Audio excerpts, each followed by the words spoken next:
Time to quit while we're ahead. Don't think like that. I will love you endlessly.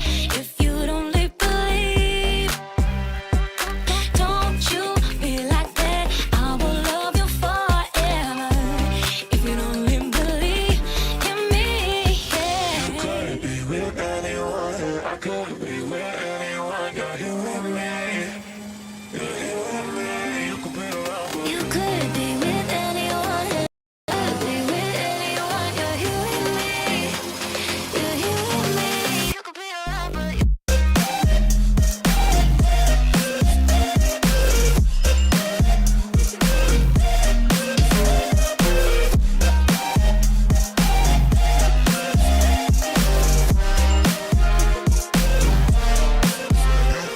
You could be with anyone.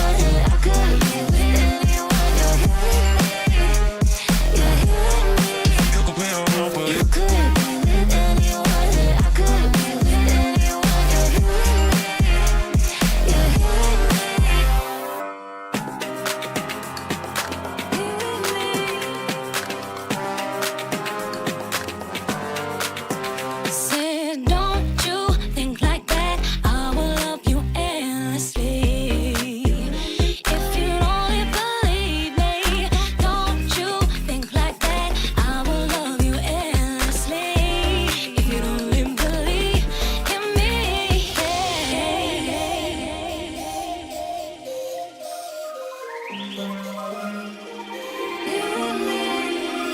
you could be with anyone. I could be with anyone. You're here with me. You're here with me. You could be around, but You could be with anyone. I could be with anyone. You're here with me. You're here with me.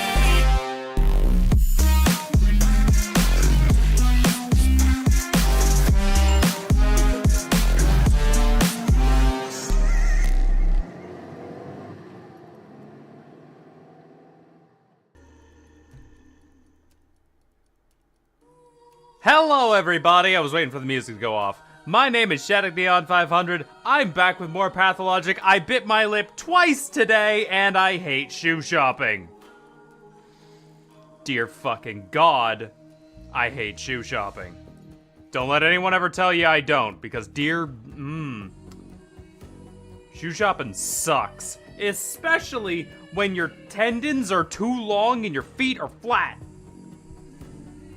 Shit sucks.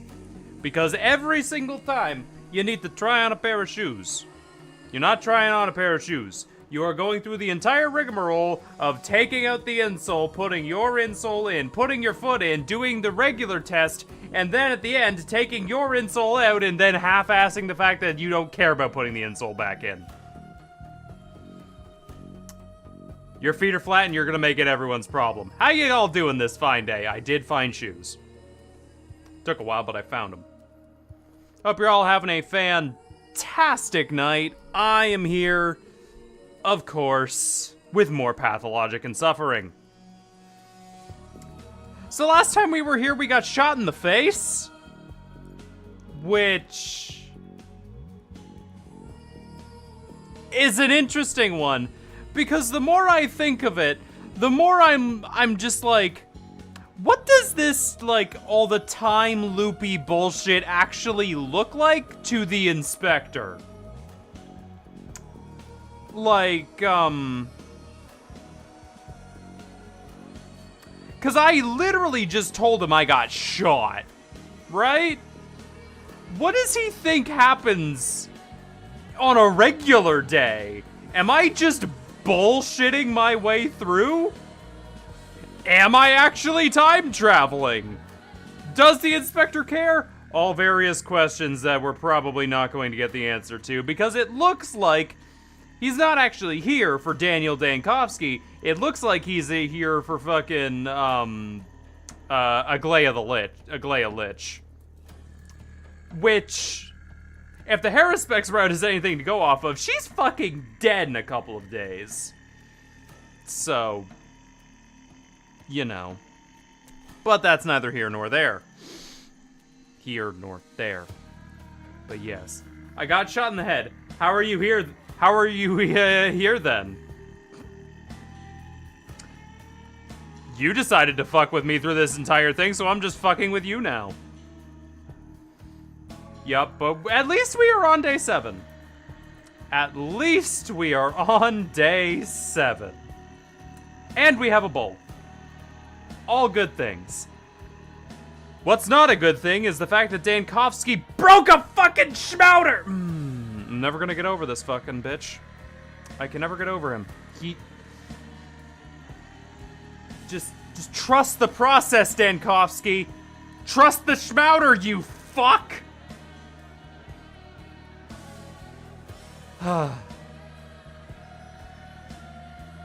Let's get into it. I can't with Dankovsky. He's such a rat bastard. I can't believe he did that to me. I can't fucking believe he shot them like that. That's crazy. Anyway. So let's see what happens now that we're probably not getting shot today. Probably. To have it so early was too good to be true. Yup. So, thinking a thinky thonk, what are my goals today? Besides getting shot in the fucking face. I've gotten out of worse situations. If they gave me control, I could have probably gotten out of getting shot in the face without needing to time travel back to Aglaya the Lich. Hey, Eva! Eva being still alive is a very weird thing to have because... Cow.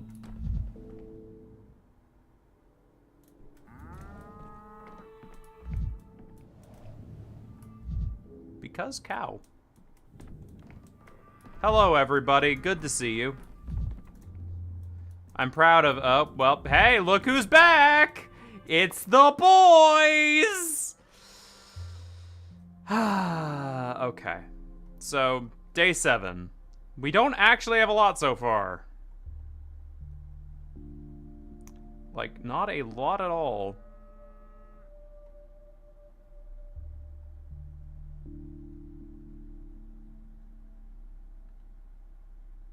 How long is Casper going to be held? Is Casper going to be in that fucking jail cell for the entire 12-day cycle? That's also Katarina dies today? Let's talk to these people. Well, Madam Citizen, we're looking for Daniel Dankovsky. We were told he was staying in the Stillwater. Oh, I see. Karmsky sent for me. I hope you didn't come to waste the precious time of Aglaya Lich's servant. Come on, people. What'd you just say? Are you hard of hearing? Which part didn't you understand?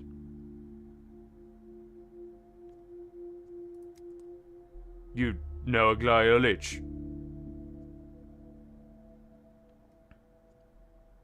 I don't know her, I serve her. What keen perception you have? How'd you know? What should we do now? Didn't expect me to... But one of Lich's guys. Me neither. Just take him to the cathedral. Boss will sort this out himself.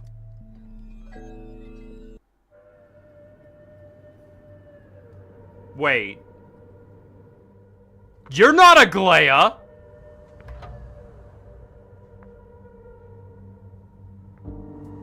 You're a different Inquisitor. What the fuck?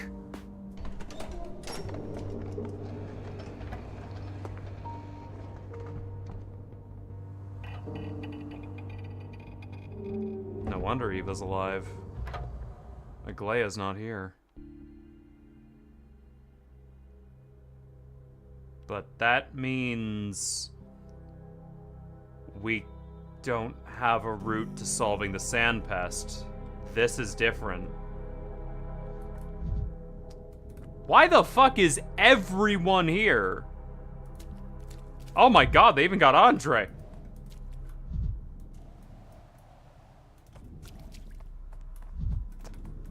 Picture of a tree. What the fuck is this? Hey, you better not be singing, fucking other people's songs. Mark Kerminsky, Inquisitor. The Inquisition is an organized, special intellectual emissary of whom the powers that be that can send unsolvable problems. Each has their own way of going about it. Few know the Inquisitor's name, giving them, subordinates. Instead, Kerminsky is the hanging judge. Uh-huh. The sphere, hanging from a long wire set into the ceiling of the choir, swayed back and forth with isochronal majesty. You're...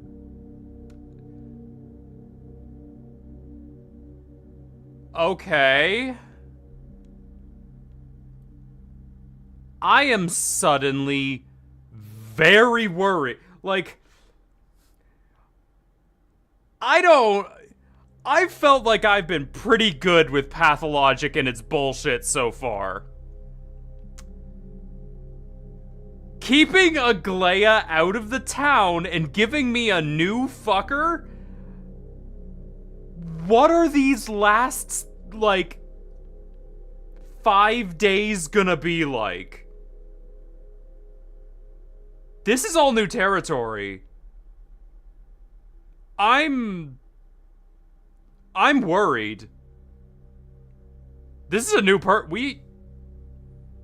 You're wrong. You shouldn't be here. Oh yeah, I just finished the model I was working on and uploaded it to the Gmod workshop. Feels good. Nice! Cool.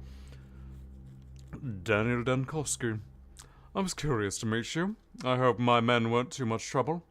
I order them to be polite, but sometimes they get overzealous.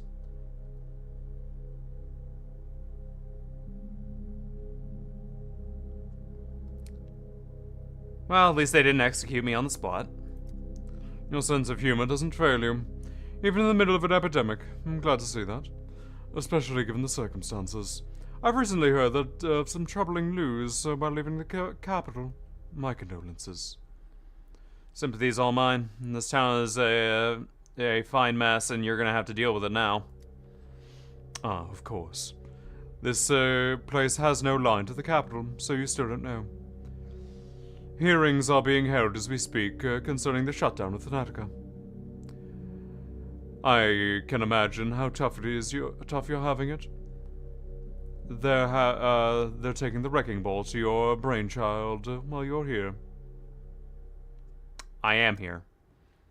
I can see what's on your mind, and I would advise against it. I've been made aware of someone in this town who's said to have helped people escape the quarantine.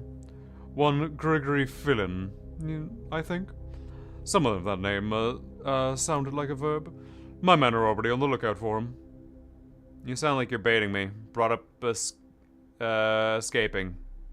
Named the man to turn to. Perhaps I'm testing to see how sensible you are. Or perhaps it's the other way around. I'm trying to keep you from making a horrible mistake. I know human nature. People are wont to do awfully stupid things, such as rushing over to the capital to attend a hearing, hoping against hope to save their science. Even knowing that there's no chance anymore, I need you here. If you knew human nature, you wouldn't have told me about Thanatica. You chose to tell me. What's in it for you? Must be nice being Inquisitor. You can you summon someone and he can't even say no to you. If you knew human nature, you wouldn't have told me about Thanatica. What's in it for you? Best way to make a good first impression is to be frank. I've been frank with you, and I'm asking you to do the same. You want frankness? Here goes. You're wasting your time. If you want help, get more resources and people. I understand, but first, you will have to help me. I will now appoint you an Inquisitor. What? Not for long, just for an hour. The local authorities did something much less humane when they chose to hand you the power of the town for a whole duration of the epidemic. I've seen the reports. You're doing well so far. You've seen everything, participated in everything. Who better than you to judge the cases of other people in the case? I don't think I have much choice. What did you think? The Inquisition visits a place like this town for a morning stroll. Being an Inquisitor means you have to judge. It's your duty. The accused are already here. You must be heard out and indicate. I'll be your assistant, advising you on the details. And since their fates are hanging by a thread, let's not make them wait. Wait, what'll happen to the accused? Can they be acquitted? If they can't, what kind of punishment awaits them? The accused will get what they deserve. Do you consider the Inquisition's trial to be unfair? No. The Inquisitor is the same space of uncertainty as the accused. The difference is that he can control it. Are you ready to try your hand at this art?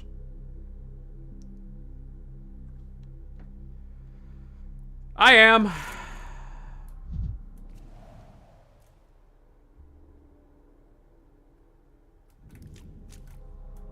A time loop, or a timely noose. Who are you? Who the fuck are you? One Artemy Brock, nicknamed the Reaper, the accused in charge with breaking into the abattoir and the cemetery, both under quarantine, extracting organs from living people, abducting children. Stock. Poor Stock. You forgot We to tried mention. to convince him, but he refused to believe us. You forgot to mention that I also killed my own father. Who are you trying to impress with your sarcasm? The allegations of patricide are foolish and unfounded. The court understands that, but thank you for reminding us. Your father's death and the false accusation make for a compelling reason to grow bitter and seek revenge on your hometown. What say you, Inquisitor? I don't find it plausible that he saw revenge on anyone, at least the entire town. Brock, you've been tight-lipped with me from day one, and now you decide to shoot your mouth off. You're giving the court more ammunition. I don't find it plausible that he sought revenge on anyone, least of all an entire town. Thank you for not turning on me into a bogeyman engine. You'd be the only one. You wouldn't be the only one. His motives might be up for debate, but his actions are tangible. So, let's examine each charge separately. First, visiting the abattoir. Possibly the cemetery. A gross violation of the established quarantine. Does the accused plead guilty? I'd be dumb to deny it. I was at the abattoir. I didn't make it into the cemetery. They kept me out, but I tried. How else was I supposed to study the plague? It's really dangerous. It's easy to help the infected. Barack is right. It's useful for a physician to seek the real routes of infection with their own eyes. But is the accused a physician? An unfinished education, some rumors of surgical experience during the war, in a war zone. Any biography can be fabricated. Who would verify it? Your verdict on the first charge, Inquisitor? Is he guilty or not guilty? Not guilty. However, the accused doesn't even deny visiting the abattoir. In attempting to enter the cemetery, acquittal is impossible without compelling arguments. Wait, the abattoir? Barack went there at my request. He was looking for a patient for my research. I'm willing to take the responsibility. Is that so? Curious. Delegating your dirty work, are you? However, the benefit of your research is evident. The court acknowledges the argument and dismisses the first charge. Let's move on to the second one. Organ harvesting from the living. In other words, aggravated murders committed with extreme cruelty. I know what this is about. The step-girl was terminally ill and agreed to the experiment voluntarily. An experiment for which I take responsibility. I was the one who asked Barack, as a surgeon, to obtain the organ infected for the plague for me.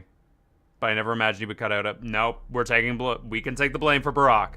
Barack is the single most important person here. I will die for that man. You're more interesting than you seem at first glance. The town has been terrified of a maniac, but as it turns out, there's here a luminary from the capital behind his actions. Well then, the second charge is dismissed. The third matter of the agenda, according to the evidence collected by the Inquisition, the accused ingratiated himself with children and led them to an unknown location. We have reason to reason to be concerned about their lives and well-being. Those children can't be kidnapped. They're orphans, and no one wants them, especially now, when everyone's busy saving their own skin. I care for them, just as my father before me. Then present them to the court. The townspeople are worried that the children may have been used for organs as well. I refuse. Why? I swore to protect them, and so far the Inquisition seems worse than most of the threats they faced before. I have some input of this. I saw the children with my own eyes yesterday. Half the town's children are putting themselves in greater danger than the orphans in Brock's care. You're willing to use your own name to refute the rumors. How noble. The court accepts your argument, but remember that ordinary people are enraged by even the hint of crimes against children. The accused is acquitted of the third charge. I'm sorry, but this trial felt endless and I can't think straight. So what now? The Inquisition acquits Artemy Barak of all charges. The court is astonished. He's free to go. Okay. Damn straight we kept our fucking promise to our boy.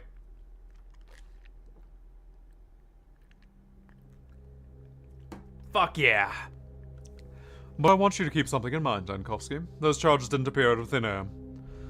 The town sees Barak as a maniac. If he does something controversial again, everyone will remember who declared the offender not guilty last time.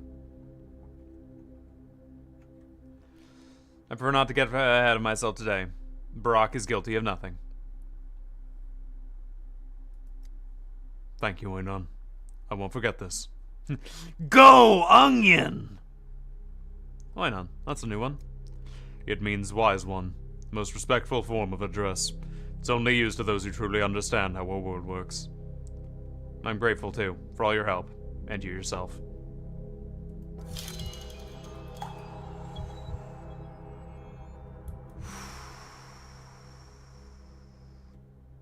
An invitation after execution. Artemy Barak is acquitted on all charges. On all accounts, I saved him.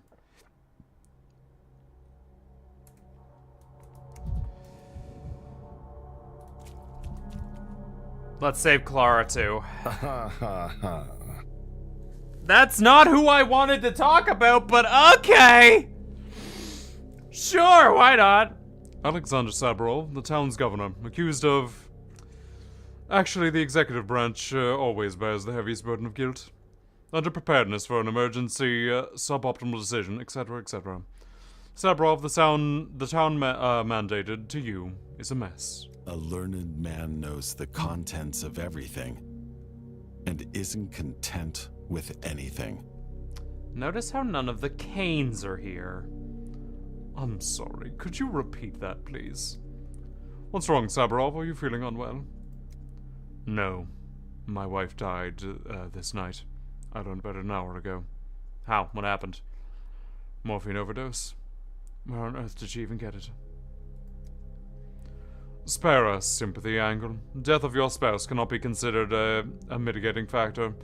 She was alive when the days when you were committing your mistakes.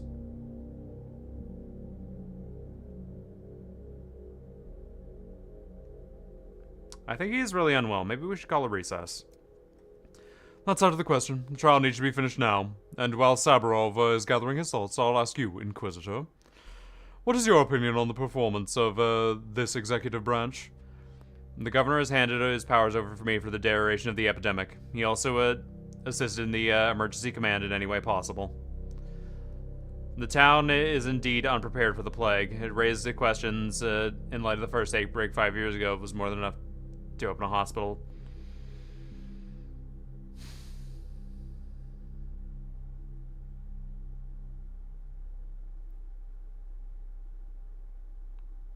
This is a very different Sabarov than the original game Sabarov. I can't be mad at this man.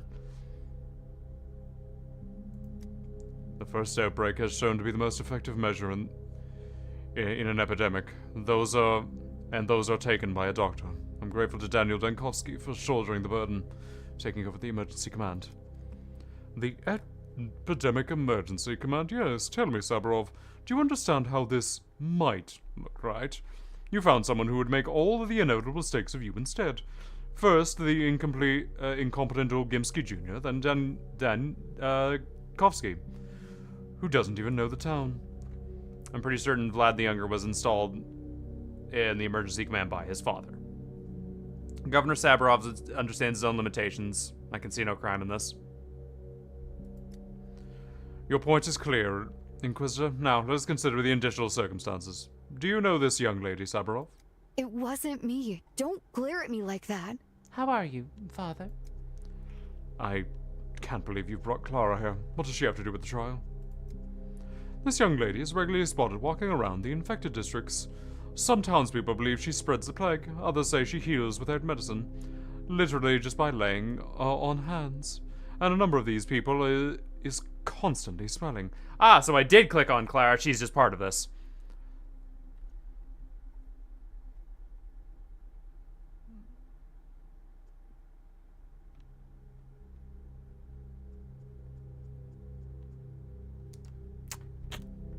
Oh, okay.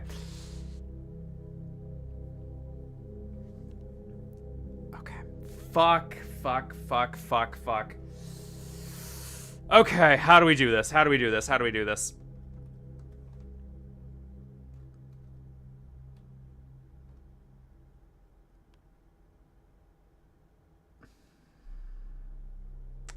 These options suck, Dankovsky. Naivete is not a crime, is shifting the blame.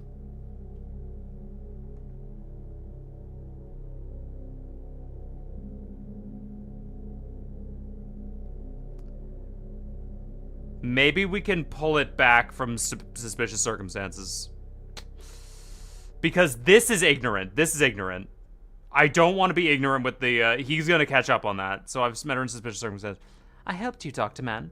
I've told you what to do with the one following you. Remember that, at least? Because you know, ingratitude can corrode like acid. So you admit that you know the Inquisitor. Perfect. Do you have anything to add, Inquisitor? She has been to the first infected house. She reported it to Saburov. She was trying to stop the plague. She's been to the first infested house. It's possible she was the... No. She helped me in the hospital. I have no complaints about her. Thank you, Dr. Mann. I was doing this for you too. For everyone. Let's take a closer look. The young lady visits infected districts with unknown purposes. She lures town people into a cult of her name. These achievements are too impressive for her age. This raises the question. Is there someone more experienced behind her? For example, the man who sheltered her? No, that's stupid. What? Of course not. I admit I don't quite understand the kind of relationship Saburov's... You are literally just making things up. Why the naive outrage, Saburov? Have you never heard that the emergencies are useful for the executive branch? The temptation of the emergency powers, which can, with enough cunning, be prolonged indefinitely? Here's a hypothesis. Both the cult and the spreading of the disease by the young lady play right into your hands. You're the director and a puppeteer of her deeds. Hey, just passing through, but playing Deadlock Celeste, girly pop, eating good today. I played a bit of, I tried her out, like an hour ago. She is a very easy character to pick up and play.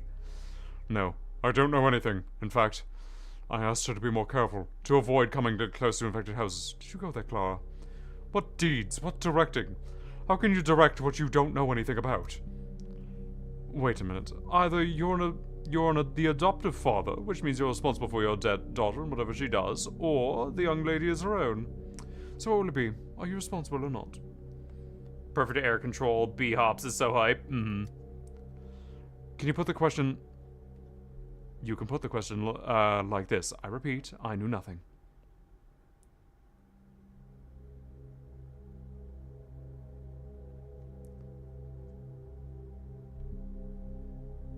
I object. This court has no need to hear causes of family law.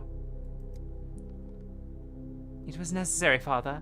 I never harmed anyone. I just helped. Do you believe me? An excellent question. So you do agree that your daughter is entirely, in the right and was acting with your approval? Oh, fuck. I believe her. But please understand, I could not control her.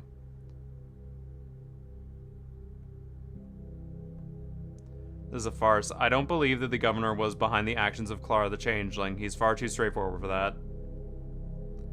One of them was definitely using the advantages provided by another, maybe both. I do not believe the No, I do not believe the governor was behind the actions of Clara the Changeling. He's far too straightforward for that. The court hears you, Inquisitor, but right now, there's far more important to hear. It is far more important to hear Sabbatov. Are you ready to admit that Clara is your daughter, and consequently, her actions could have been prevented by you?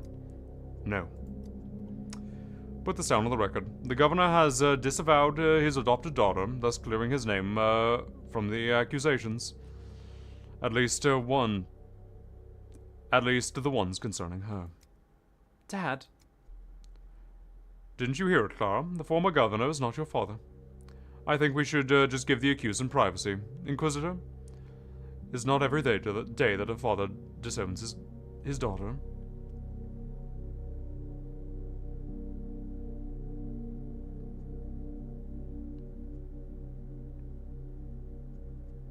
I have no idea why you would need this.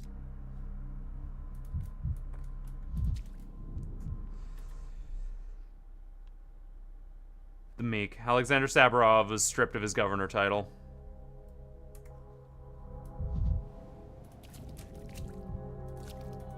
The only real crime is dullness. The rest are negotiable. The accused, Peter Staman, designer of the polyhedron, accused of assault on reality by way of the impossible artifact creation. What? Which puts the population at risk through its sheer impossibility. The polyhedron does creak in the wind. Children live inside the polyhedron. It's a perfect isolation ward. They're safe in there.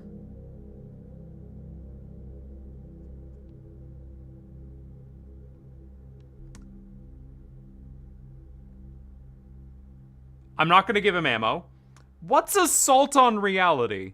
Brother, I hear you're here.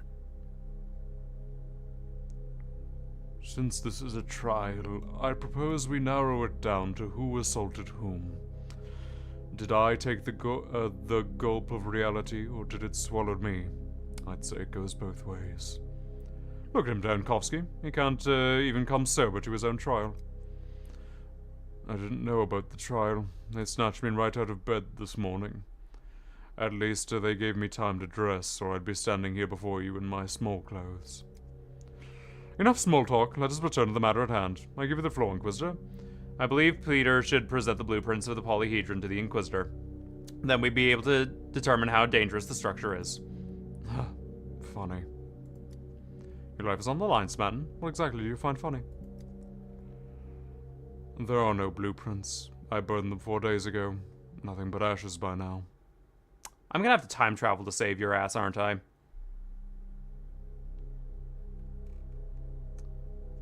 Where were they? Where were you keeping them, Peter? Who cares? They're not there anymore. So what do you expect us to do now? Can you at least explain to your own words how the polyhedrons stay upright? How does it work? If you need that explained, there's no point in trying to make you understand. You want to accuse me, so you did. You want me in prison. Prison it is. Even the noose, even better. Can we get this over with? You're giving me a headache. What if I bring you the blueprints? Do you think he's lying about burning them? You make me laugh myself to tears. I'll find a way. If the blueprints can help prove his innocence, I'm ready to try. I don't think you quite understand what it means to be an Inquisitor, Dankovsky. Your job is to lay down sentences, not sniff out evidence. I'm only an Inquisitor for an hour. You said so yourself. Once I leave the cathedral, I'll be myself again. I doubt you'll pass up an opportunity to see the blueprints for a masterpiece like this one. I'll find them in exchange. You give Peter a chance.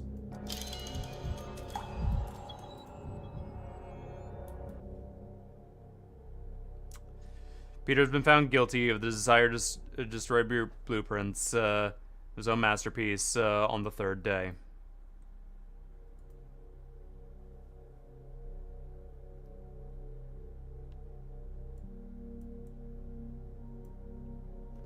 Matt, I found Peter in the most miserable state man could possibly did. He swears by the polyhedron stability. Okay. That's the only one I still have to deal with? Alright. Some laws are unbreakable. Those who break them will inevitably be punished for crimes against the logic of existence. Uh-huh! Vlad Olgimsky and his son. Vlad Olgimsky. Monopolist cattle, managates. Manager. Okay, yep, sure, that's a word. The Inquisition has reason to suspect that the epidemic has started in the so-called cemetery, a dormitory for factory workers they own. Someone must be punished for this sin. This is ludicrous. That's why I closed the dormitory in the first place. I quarantined it, you see. I saved the town, now I'm to blame. According to the information, locking the dormitory led to everyone dying en masse. What do you say, Inquisitor? The accused claims he did not save the town. He says you did to save the town. Does this look like salvation to you? Technically, isolating the infected is indeed an important part of fighting the epidemic. It looks more like covering tracks. I'll add that on my third day in town, Olgimsky Sr. was strongly resisting the inspection of the dormitory.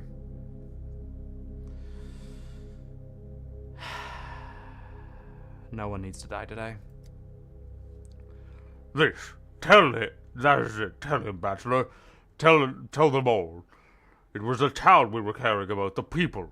Didn't let the doctors in because they'd go in and never come out. They'd be torn apart in there. You created an immense petri dish, which the plague used to grow in strength before bursting out into the town. Just don't touch me this time of year. And don't touch anything in here. You good, Vlad? It was my fault. Silent fool, don't listen to him. He's nervous talking. Nervous, young. Talking nonsense. It was no one's fault. Why not, though? Let's give the floor to everyone. Your son has something to tell us. No, don't do that. He will fucking try to die. I've been with this fucker long enough to know something like that can't be no one's fault. Hundreds of people have died in your dormitory, and you've sentenced them to death. I insist that you were hiding the situation in the dormitory on purpose. You lied to me, to Governor Sabarov, the Canes, and to everyone.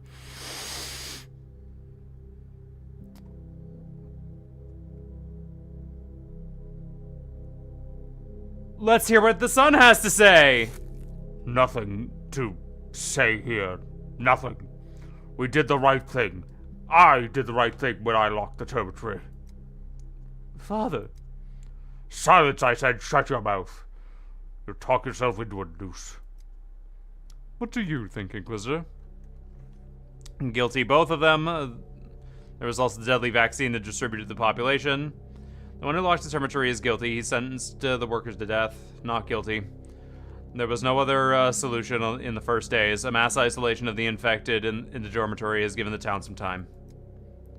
Please, let my father go. He didn't do anything. Hush, he won't talk with you yet. Out of your mind, you. You're so diligent in shutting your son up. If I didn't know, I think you were trying to take the blame for your actions.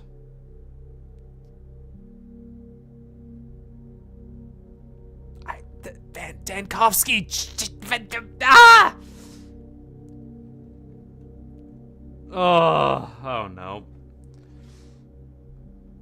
We should at least hear what he has to say. No, I forbid this. You chose our family to take the fall. I did. I did what was necessary. I demand respect. Well, what happens now? You, the both of you, definitely have something to do with the spread of the epidemic, but it's not over yet. Which means the Inquisition cannot properly assess the damage done. Or the gain, as your father keeps insisting. I admit, I expected you to make snap decisions. I'm glad to be mistaken.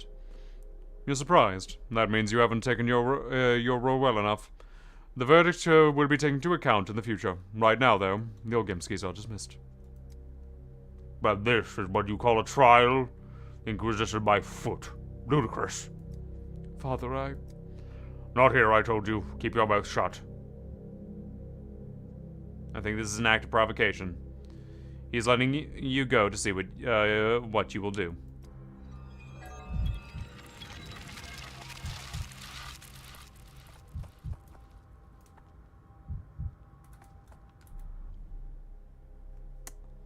Thankless job. I did the Inquisitor's work. Time to report.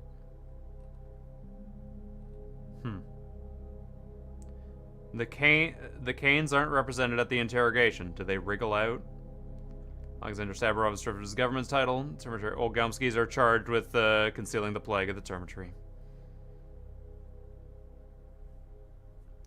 I'm so happy Artemy got Judge Runke. I can't help the town leaders. The guilt is too obvious to me, but whom can I help? I can go help Peter. And thus, detaching himself from the profane world filled with errors and delusions from its vanity, he became the foundation for the roof of the world. Thank you for your cooperation with the Inquisition, Dankovsky. So, is this the line of duty to your liking? I don't know how you do this every day. If you get hazard pay for that. You're doing this on purpose, so the whole town knows about my cooperation with the Inquisition. I hope you get hazard pay. Oh, don't worry about me. You have quite a few other reasons to worry right now. It's not my place to teach you how to do your job, of course. Still, I'd like to ask, are you doing any campaigning for the populace?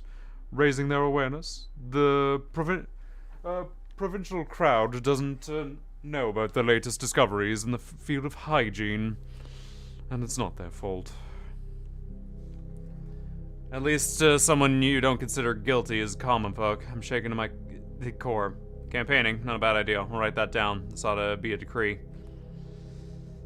We're doing everything possible, but if there are any measures that haven't been taken, that means they're not a bad idea, honestly. There's another thing. I've looked over the document in your emergency command. The town is short on medicine, and we can't expect any new supplies during the quarantine. But the solution is obvious. Confiscate what the townspeople have stockpiled for a rainy day. You need to be bolder, Dankovsky. You have the power. I'm afraid the rainy days has long since come, and the townspeople have no more stockpiles.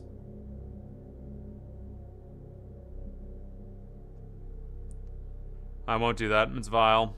And it will further antagonize the town, too.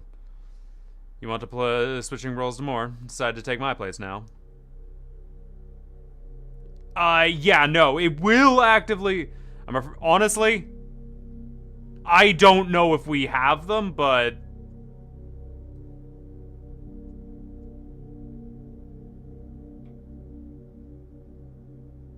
it'll further antagonize the town. I've given you a hint, that's all. It's up to you whether you want to use it. It's just my job to stick my nose in other people's affairs. Though I admit, your affairs are of less interest to me than what the Canes grace with their patronage. It's curious to be in a town with so many assaults on reality in one place. What do you mean by that, after all? What's an assault on reality?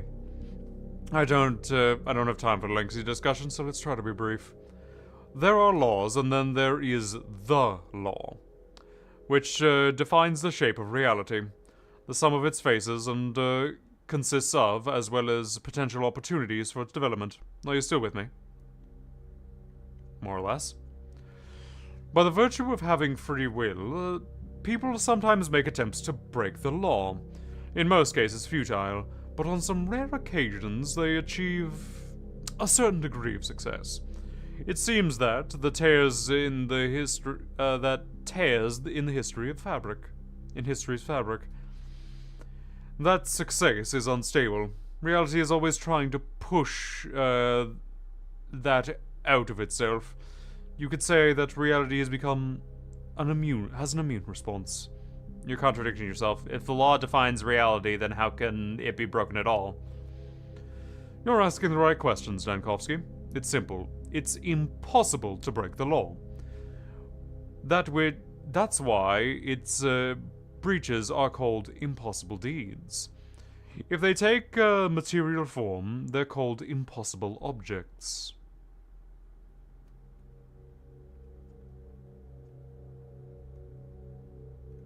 Still sounds like nonsense or mockery. It'd be easier if you could name some examples. To avoid disclosing the secrets of the Inquisition, that you are, after all, not a part of it, I'll just name the most well-known ones. One you might have heard about. An example of an impossible deed is the free circus performance of the Double Star Man. Flight without any kind of contraptions involved. His name was Druid, and he was thrown in prison. Must have been by your agents. Don't get all worked up. And the most famous impossible object has been discovered under a flight of stairs in the residential house. An infinitesimal point that contained the whole world. The foolish owner of the house wrote some poetic saga in extremely bad taste after looking into it. I thought it was just a story, a metaphor. Your bewilderment is understandable. Even the Inquisition, not many are capable of working with impossible objects. The mind refuses to encompass them, although I personally consider them to be the most interesting kind of work.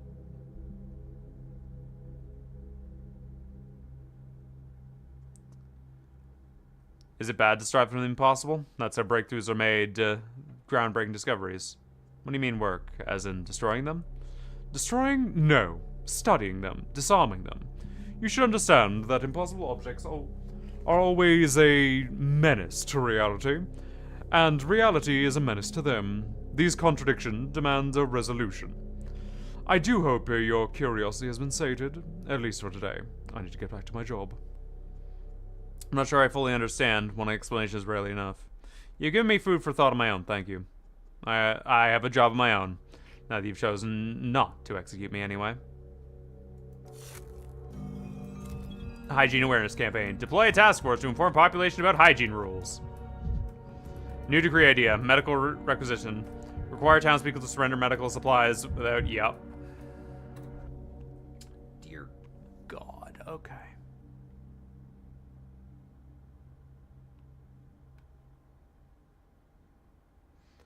Behold, the Inquisition's justice. It is truly a show trial.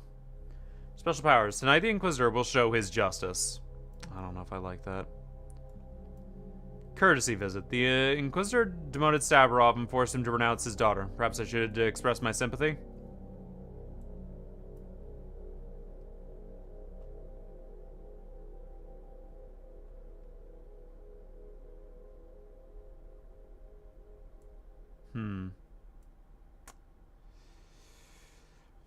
Carriage. Give me a carriage. I must urgently flee the town. Without me, Thanatica will be destroyed by its foundations. This time it'll work. Grief can help, but Grief is hiding something from the Inquisitor. Where to look for him? Unbearable choice. Yes, Thanatica is being killed, but I can't just flee. I must try to help the town. Oh, we in this are really manic after that conversation. Yup!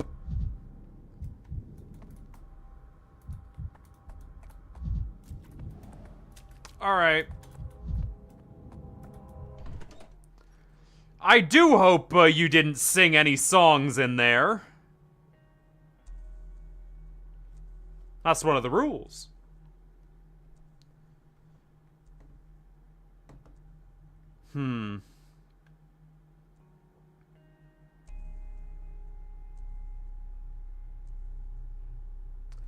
Maybe I should go to...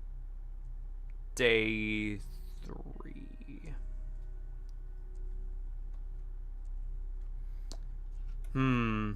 Hello, Lily Traffic. Welcome. Okay.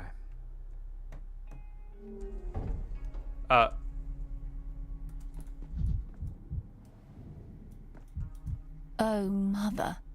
Maria. Why can't you be here with us? And Daniel. My father's in the crucible. He's in a bad way. You have to examine him as soon as possible. I implore you. What happened? Early this morning, an inquisitor came to us. He pressed charges against my father and carried out a sentence right there, on the spot. Usually Inquisitor summons people to his residence, and yet he decided to visit you personally? Why would he do that? What kind of charges? He said something about impossible objects, and that father has been accused of, instigating the creation of such objects. Please, we have little time. You have to help him. His condition is very bad.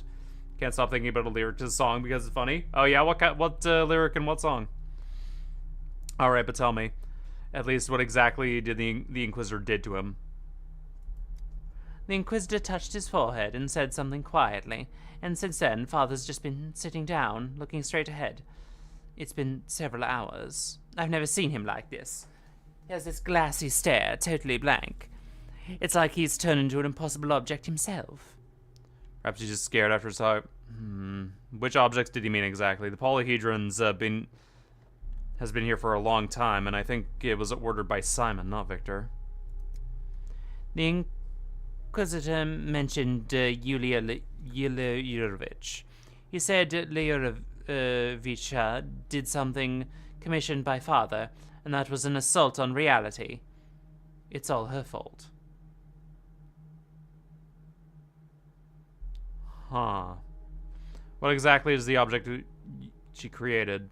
What could have done to attract the Inquisition's attention? I don't know. Does it matter? Why do you even care about these things? My father's the victim here, and you're questioning me about Lyurovicha. Basically, there's a Stray Kids member called Lino, and their song jam of one of the lyrics, I know you know Lino. Okay, that's fun. I like that.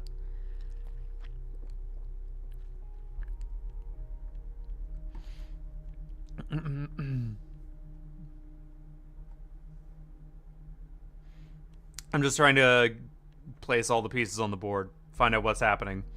Yulia has no idea why she's been fired, which means she could have hardly told the Inquisitor anything of value. I need you as a doctor, Dankovsky, not as a chess player, and especially not as Yulia Lyurovich's advocate. My father's not a chess piece. He's the closest person I have, and he's in trouble. And the only thing, and it's the only thing that matters now. All right, I'll go to the Crucible and examine Victor at once.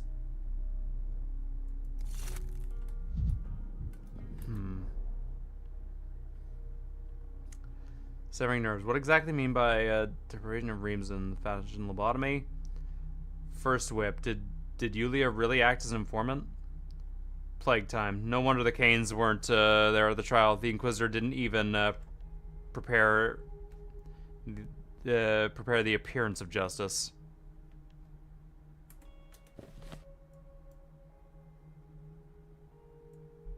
I'll question him a little bit. Nails. What? Pass me the nails in the box behind you. Since you insist on breathing down my neck, might as well bring something to the table, like those nails. Nails, I swear, gawkers block my light every time I'm out here building a ladder. I thought that was Gallows. Well, it is. Gallows is just a ladder to the sky. Don't you know, as Inquisitors say, you can't use it to climb down, only up. Right out of your body. Gallows humor. Haha. Stray Kids members also wrote their songs since their debut song. That is fucking crazy. That does not happen.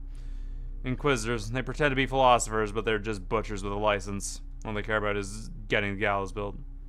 Some grim humor you have. Comes with the territory. If I was a baker, I'd be making jokes about cremation. I'd rather be a baker than at least bread does them good. What's that supposed to mean? Are you saying that building a gallows is easy? A little tip-tap with a hammer just assembles itself from the boards. Does it? So what's your opinion? I'm just messing around. How does it seem to you? It's the people like you who uphold these inhuman practices. If everyone refused to build gallows, how would the Inquisition hang anyone? But you said yes. You enjoy hammering away, out of love for wood and engineering.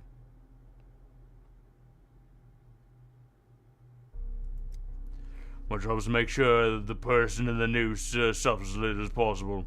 If the gallows are stapled together, slapped together willy-nilly, you get a repeat with the Paper Brother situation. Took them 3 days to hang those men. Now that's butchery. I heard that the person who invented the guillotine was executed with his own device.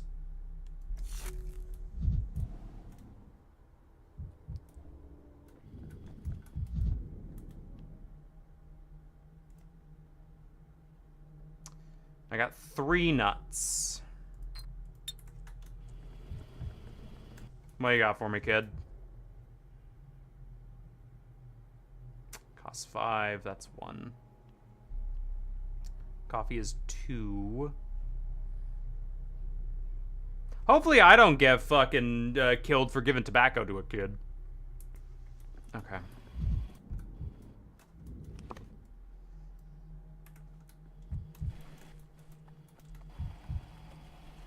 Woo! I'm speedy today! Woohoo! It's also killing me. Slowly. Ever so slowly. Nuts. Oh. Hey. Is this disease indeed as deadly as they say? I will say no more. No more. Murray is worried about you. It says the Inquisitor did something to you. I will say no more. Do you remember who I am? What's your name, Victor? I will say no more. No more. Can you say anything other than that phrase? Let me take your wrist. I want to take your pulse. No more. So that's what Maria is talking about. Pupils dilated. Don't respond to light. Gaze fixed. Look at me, Victor. I will say no more. I'll admit, I'm witnessing something like this for the first time.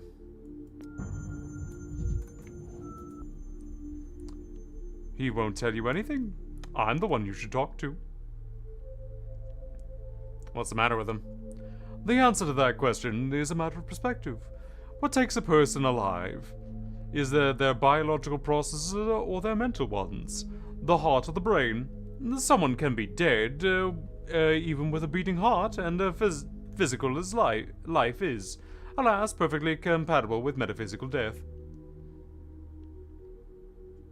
What exact are you saying is beyond help now? I'd say he's no longer in need of help.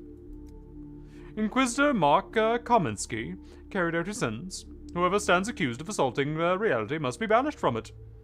Derealized. That's the law. According to Maria, all Krimsky did was touch his brow. Single touch really destroy a person's mind. How specifically did Victor assault reality? It was because of the street in the atrium. Victor had entrusted Yulia Lierich with one of the town's key projects. A street that created realities. A street where a person could see every possible permutation of their fate, but something went wrong. The street wasn't working as intended. Instead of conjuring up possibilities as it should have, it drove people into a nightmare state of insanity.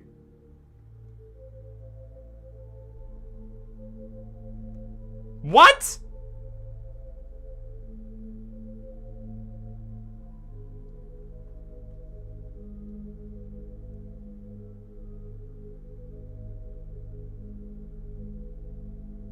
Again, what? Sounds like every British street. Did Victor walk the street himself? Why wasn't the street closed off? It was so dangerous. Nightmarish how? What did they see there? Oh, the street was working backwards, for lack of a better word. At first, it appeared the street was broken, and walking yielded no result. And then Victor found out that there had been a case of people going insane after visiting the atrium. Those affected included postman, milkman, beggar, another man who was prone to obsessions. It took Victor a while to realize what they all had in common. Would you guess what it was?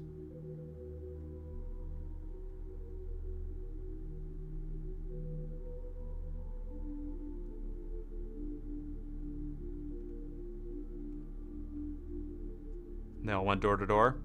Yes, Victor realized that street revealed itself to people who had walked in a specific fashion.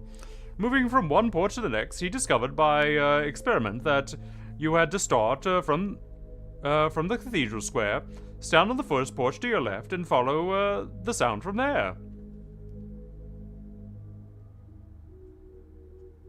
What did he see there? Oh, he saw the street wasn't working as intended. He saw Yuli Lyovich had made a horrible mistake and that doomed the entire town. That's... You said the street drove people insanity. What did you mean? Could you be more specific? I've told you all you need to know, Doctor. I know what's on your mind. You're about to decide to test the street for yourself and to find out. If that's true, I won't be able to stop you.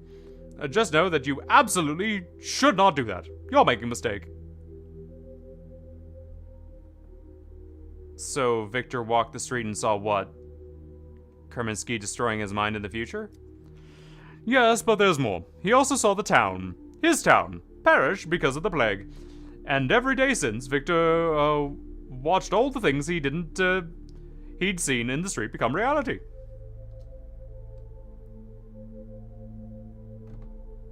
And he didn't do anything about it? Didn't take any measures? Why silence now, Shadow?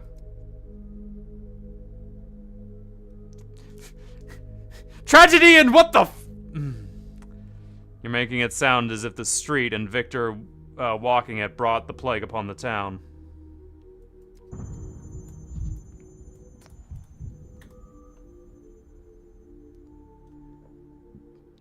First glance is an incredible urban invention. Commission claim yearly viewers to find this street through multiple realities. This is Victor's guild. I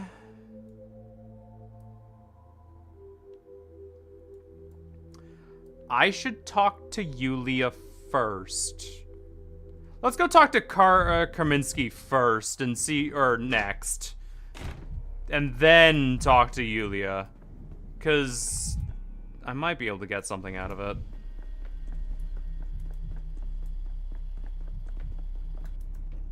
Okay. Hey, the fuck you do to Victor? And not a death in sight. What has it done, Kolsky? Did you forget something in here? I'm in the Crucible. What'd you do to Victor? If you've been to the Crucible, you must already know what I did and why. Victor Kane has been found guilty of assault on reality. The Inquisition believes his actions posed a serious threat to the state. How could he possibly commit assault in reality? He didn't create an impossible object, he merely commissioned the work. What do you mean, merely? His commission makes him the orchestrator, and if anything, is an aggravated factor in circumstances. What's the core accusation leveled against Victor Kane? If you'd spoken to him, you must be aware of the impossible object located in the atrium, namely the street that a street with that multiplies realities. While the street exceeded all of the creator's expectations, it has an unpleasant flaw. Rather than multiplying realities, it collapses them down into a single scenario, the most horrifying possible future. The Inquisition believes that an object like this poses a threat to the state. That sounds paranoid. How can a single... Are you going to do the same to Yulia? We'll decide that later. So far, we're still at the evidence-gathering stage. Have you tried walking the street for yourself yet? Have you?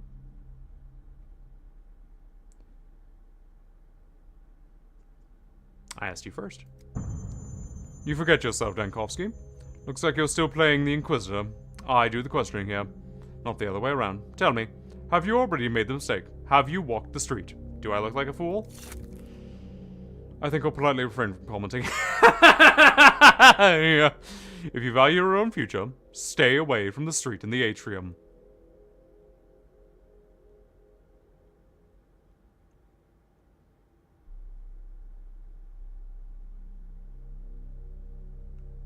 I'm trapped in a town dying of the plague. The street can hardly make that town any worse. I can do that!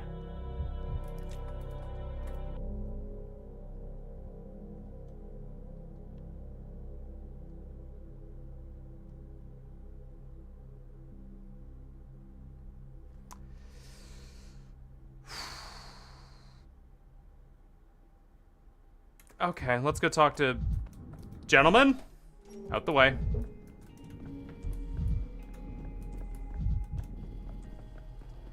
Okay, so...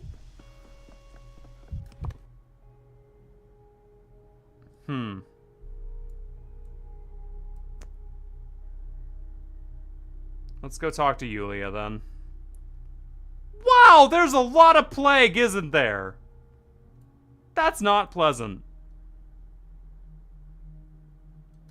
Let's go. So... Alright. Also, as British Parliament, they're trying to put a really stupid laws into people that, also, the British Parliament and trying to put really stupid laws into people that newly get driver's licenses. Hello, girl. I know what I'm doing. Damn. What a thing to imagine. Okay, we're gonna...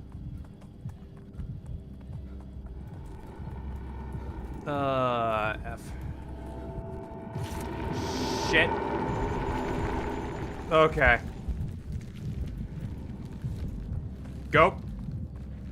Faster, Dankovsky. Faster, Dankovsky. They want to make the speed limit for drivers with newly acquired licenses 45 miles an hour on a 75. That just... That is a threat to normal drivers. Like... It's also illegal, or like, I believe it's also illegal to go too far under the speed limit.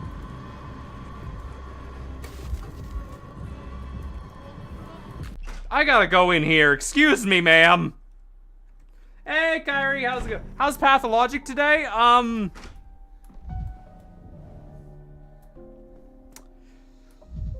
We're talking about roads.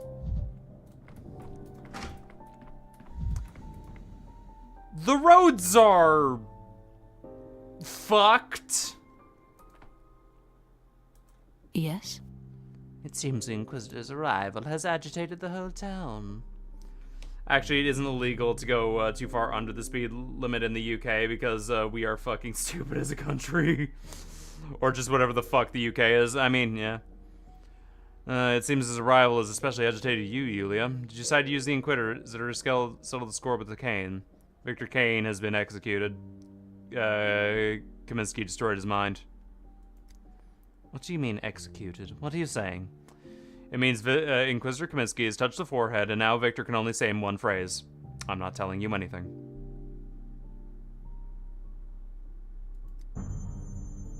I see what you're getting at, and I don't like it. Dankovsky. Kaminsky did pay me a visit. He questioned me about my work for the Kanes. I told him everything. Not a single word I could have said served as ground for execution. Let me guess. Kaminsky had a special interest in the Atrium Street, right? What do you want to know exactly? Nothing special. Technical detail. Turned out he's pretty well versed in everything that's connected to... psychogeography? I'm sorry, what? Psychogeography. I suppose he could create an impossible object on his own. Perhaps he had. Even before he's taken the Inquisitor's oath. You do know what that is, exactly. That's true. what that street of yours does to people? What if I walk down it? Are you ready to guarantee I won't lose my mind or listen, that is the best street in the game. I'm gonna keep walking down it. Do you know what it does to people? What do you think, Dankovsky? I'm the one who created it. Of course I know what it does. It shows to anyone who walks down it a certain way, a variation of their future. Sounds like a fucking college course you could do in the UK. Ah, yes, psychogeography. What if I walk down it? Can you guarantee I won't lose my mind or crumble under nightmarish visions? I was told the street does the exact opposite. It doesn't show variations, it reduces them to one, the worst one. That's impossible. Why are you lying? Look me in the eye and tell me, am I lying? Have you seen it for yourself? Am I lying?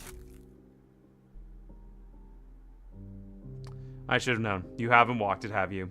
You've created a monster of a street, and you've never even dared to walk down it. Shad is not lying, exactly. Yep, psychology of geography, exactly what the town needs. We have a church that creates time. The polyhedron. They have 3 courses that are basically the same thing. Media studies, TV, and film studies. Also, there's no sane film studies teacher in the UK. That doesn't surprise me. We've only been acquainted for a short time, Dankovsky, so I'll forgive you for this indiscretion. The truth is, an old injury has left me limping with my left leg, and this limp prevents me from walking down the Atrium Street. Bridge builders have a tradition. When the first engine goes over the bridge's architect must be standing right under it. If the bridge doesn't hold, the architect will be punished for his poor performance at once. In your case, it was not the architect who got punished, it was the employer. When I was at school, I sometimes used to invent ludicrous excuses for failing to do my homework. This sounds like one of those. And you expect me to believe that? I'm sorry. I didn't mean to hurt your feelings. I'm trying to understand what's going on.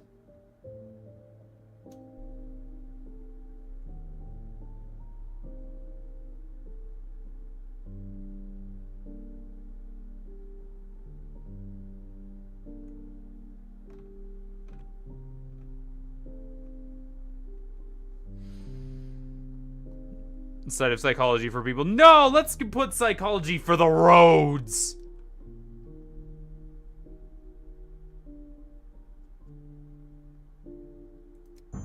Go away. This conversation is over.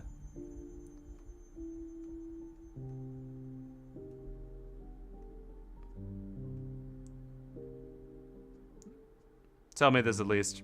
Is there a way to disarm the street before it's broken someone else? Nothing wrong. Yuli merely answered a few questions about her work and her achievements.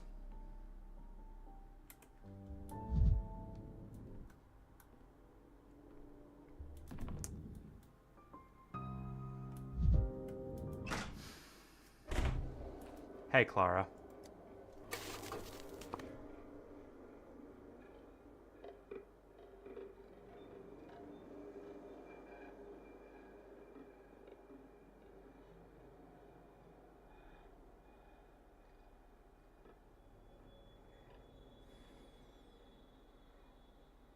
All right.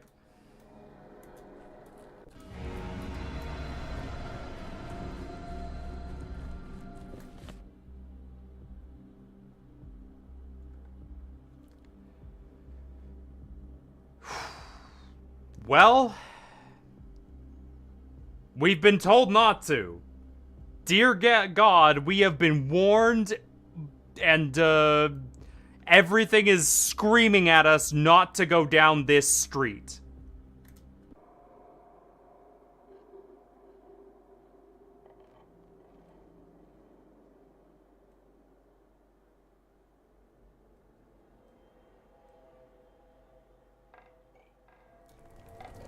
Guess what we're doing?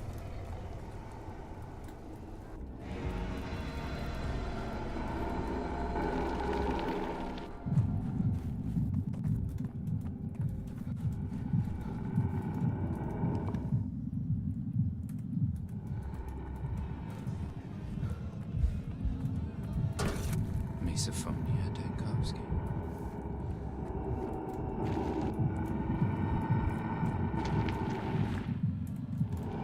Come on, get through. We got places to be. Things to do. That tornado is gonna eat me. And I do not need to touch this flower.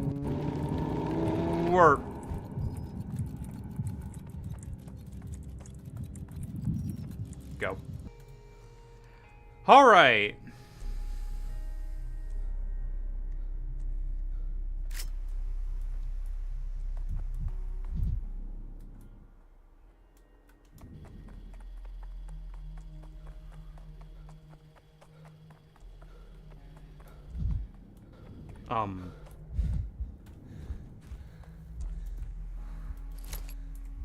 Hello? An orderly. Death. Well, well, who comes here? Another curious gawker?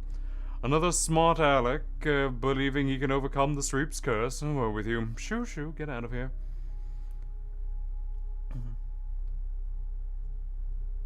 All curses are all tales for the skittish villagers. What's really happening here? I'll explain this once. The street's dangerous. People lose their minds walking it. Exactly how it happens, I haven't found out yet. And I wouldn't advise you to try. Unless you want that fashionably big city haircut of yours to be crowned and hollowed out pumpkin. The consequences will be irreversible. Hello, Lucia. Welcome. If I play along, then I, as spectator, find it boring. It was that reverse psychology, wasn't it? You're making me want to go on the street out of spite? Yeah. I'm telling you, people lose their minds here, as well as the endings to their stupid lives. Not all people, to be fair. This street is some kind of special route, which can be chosen by chance. Don't risk it, and especially don't try and find this route on purpose. I know it already. You have to walk from one porch to another. And probably the beginning with the one you're standing at. Must be a reason why you're standing here at a certain spot, right? I'm tired of arguing. If you're so set on ruining your fate, then go on. I can't forbid it. I'm not the only one who's, I'm not on duty. No one's placed me here. No one's given me the order to board off the street from passers-by. Though they should have. The consequences are irreversible. Irreversible. What's done can't be undone. I don't understand the panic. Why forbid something? Why forbid something? I need to be certain that it's harmful first. Experimenting then, huh? On yourself? On volunteers? Might just so happen that there won't be anyone left to interpret the experiment's results. I don't really get how 4390 is somehow a D grade and they fail in the UK. That's crazy. I can see you're no researcher. The more you talk of it, the more curiosity. Maybe you're right. Maybe I'm one step from a fatal mistake. I can promise you this. I won't rush into an experiment head first. I'll think everything through.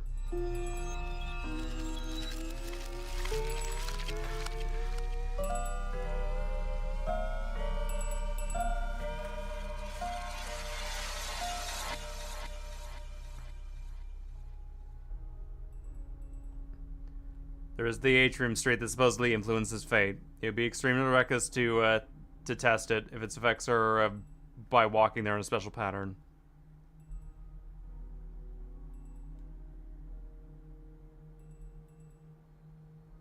Let's go see Gregory. How the fuck does that make sense how you fail then? I don't know, dog. Europe is weird. Let's get as much information as we can. These roads are fucked.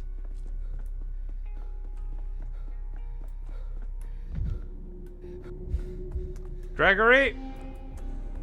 I need some words, Gregory!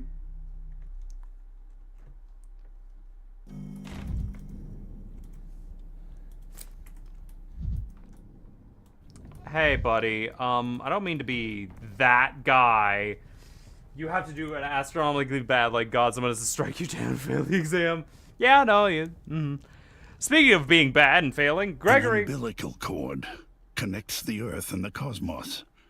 It is a ladder, a spring, a bowstring. It is you. Yeah? It's me? Excuse me, Dankovsky, but I'm otherwise occupied at the moment. I know why Victor was punished. And I also know why Victor was punished. How does that help anyone? Why haven't you intervened on you? I'm trying to understand why you've created Atrium Street. Why would anyone want to make something that dangerous? The question betrays an amateur like you. The main peculiarity of any impossible object is that the creator never knows for certain what exactly it would turn out to be. It's a question of luck. Bad luck sometimes. Like in Atrium Street's case. Dicks! I don't think that you know, Carve, I don't think the street has...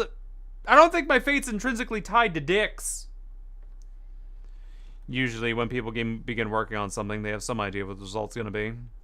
Why deal in them at all, then? Why create something that puts yourself at risk? It's odd to hear such questions from the creator of Thanatica, because risky things are the ones worth doing. They're the ones that can tell us something new about ourselves. The impossible objects are a way of understanding oneself, of transcending humanity. When we employed Yulia, our idea was to create a street that would multiply the realities. We wanted any person who's walked down the street to see all possible branches of his future, and to be able to choose. What we have as a result was never part of our plan. So is this why you fired her? This could happen again. Every creation always bears an impression of the creator's personality. We failed to account for that when we employed Yulia. She is an engineering genius, but she has a shortcoming that we missed in the time. She's too rational. She believes in logic too much. I fail to see that as a shortcoming. Yulia is a skeptic by nature. She's always searching for a single true answer. And now the Atrium Street does exactly what Yulia's mind does. It doesn't create realities, it reduces them to one. All into one, making it inevitable.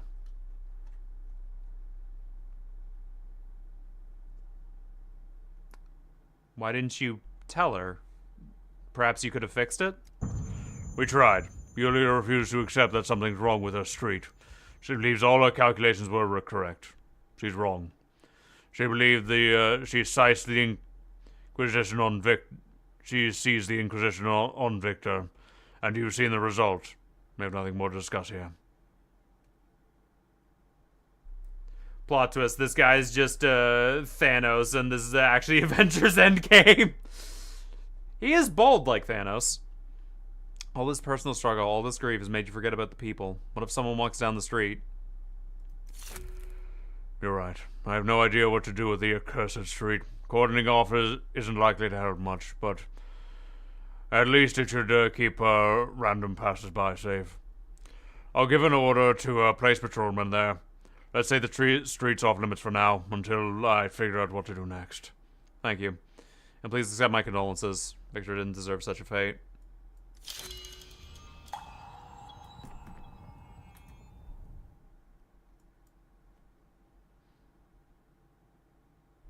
It'll be barricaded off tomorrow.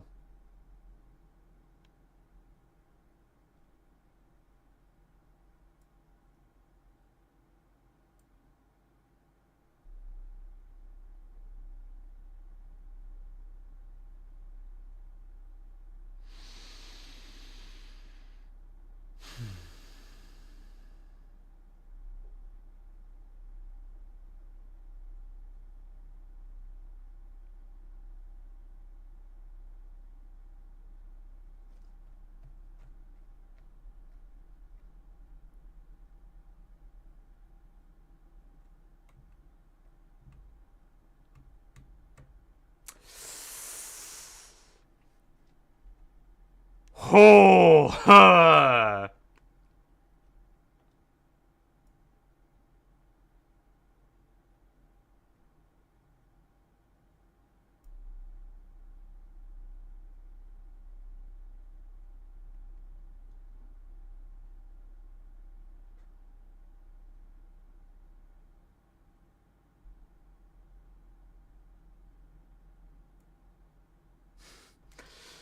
I am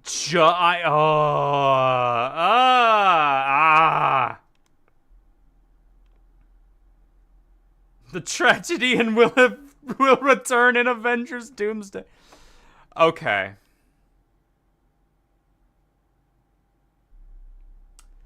I am so curious about this fucking street. Like,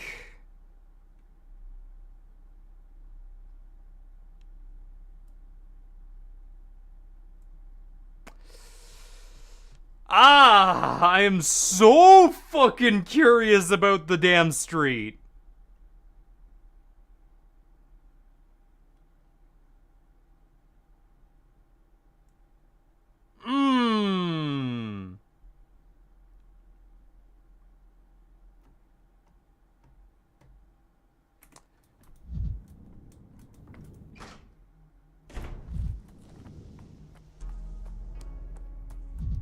You know what?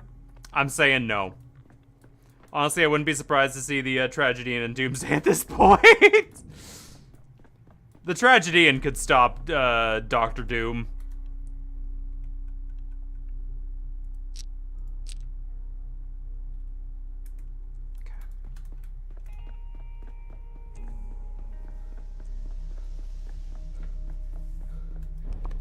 Let's go back. Let's quickly run our asses back to the Stillwater.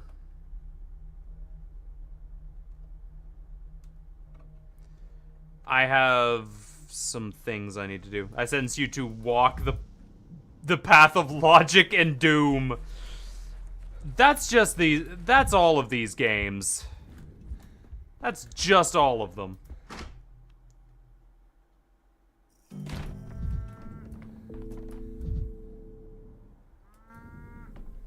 Okay.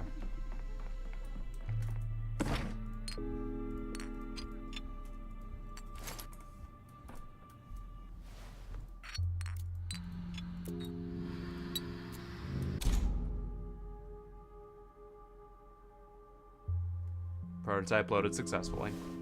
Alright. What do you got for me?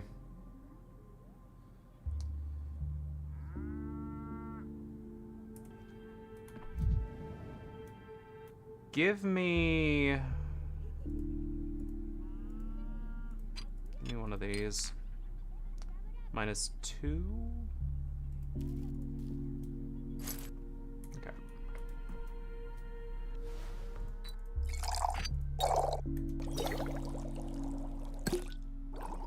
I would very much like reagents.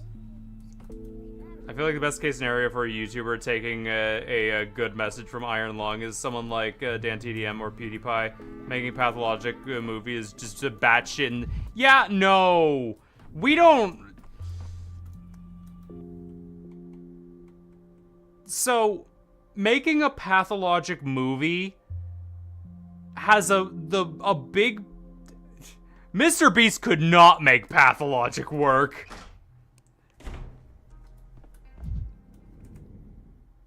Actually, yes, Mr. Beast could make Pathologic work because he puts people in the amount of suffering that is needed to make Pathologic work. The audience included. I put 100 people in a town of insanity. Whoever goes insane last wins. I injected 100 people with this incurable plague. Whoever cures it first gets $5. Okay.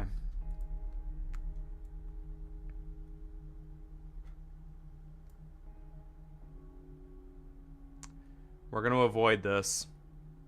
We're going to avoid the fucking street.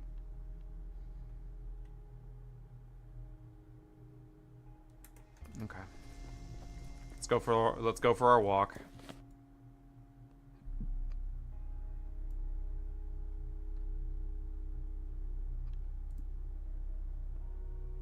That is a... I'm willing to waste slightly more...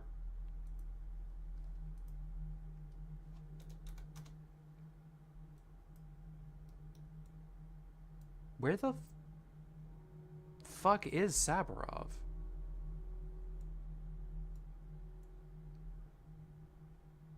That's... Like, his house is all the way over fucking here, but... Okay, so one thing I am going to do is, because this would take me 29 minutes, I am willing to waste an hour not to walk through this hellhole again. Because, dear God, the Maw has become my most hated fucking infected zone.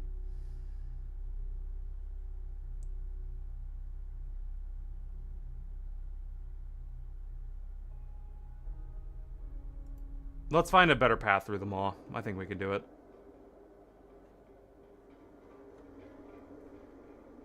Did you hear Darman is a chief kindness officer in the NFL? No, I didn't. NFL makes Darman chief kindness officer and instantly regrets it. Jesus. Okay. I also very unfamiliar with Darman. Okay. Yeah, so the flower's nearby, but... I want to head down here.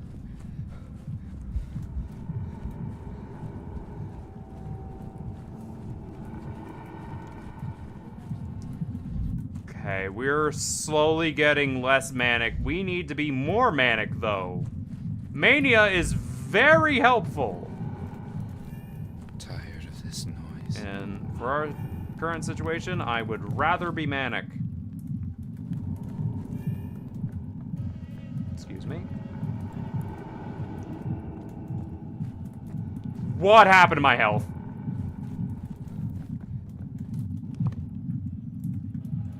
Dear God. I do not want to know what happened to my health. He makes motivational videos if you count for him going to a prom with presumably oh.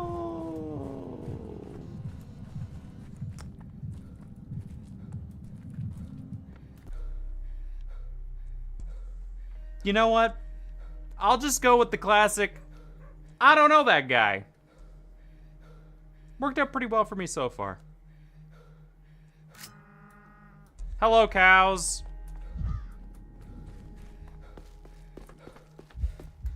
Good to see you, cows. How you doing? Moo moo to you too.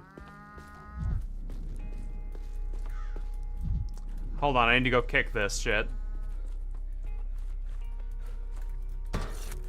You know what? While I'm here, could use some assistance. I did like his older videos because they were something to watch just for shit of it. Now they're just weird brain rot. That's most of YouTube. Wait. Where's Khan?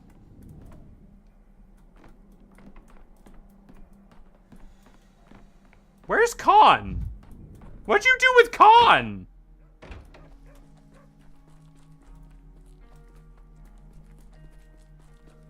He was in the cage! His old videos were like old people getting beaten up at sandwich shops and getting rescued. Gotcha. Hey, Grief.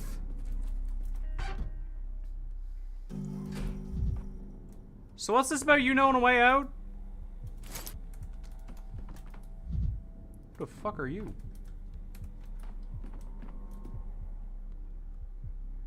So what kind of screw you? Who let you loose in here? Looking for bad grief? No grief here, bad or otherwise. So join roses! What are you doing here? And what kind of screw are you? Screw's got a job to do. Get it?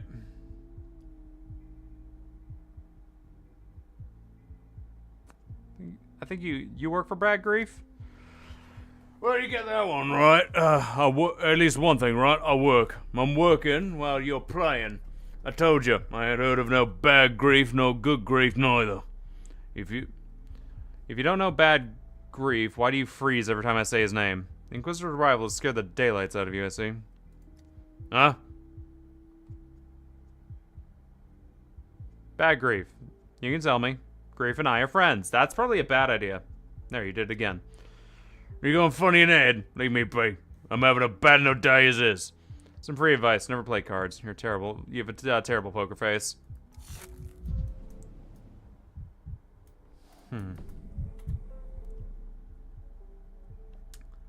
Unremarkable whereabouts. Lair of the Bad Grief is never... Specifically never here. And the locals don't know him. Of course I need to look around. Just person. This wineskin tries hard, but he's a terrible actor. Perhaps I can provoke him.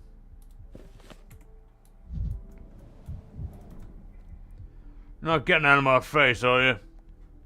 Clingy as a leech.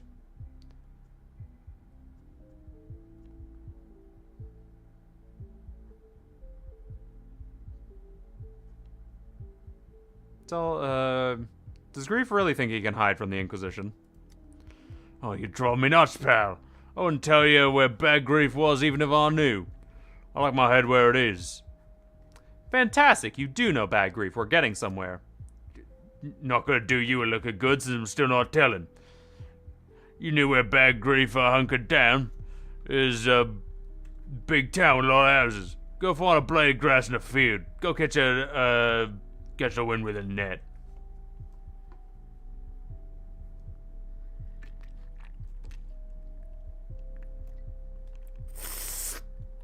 Water bottle leaking. Shit. Tanners, Skinners, the factory. Huh? What are you doing? Just naming some districts to see which one you react to. I like you. You're weird but fun.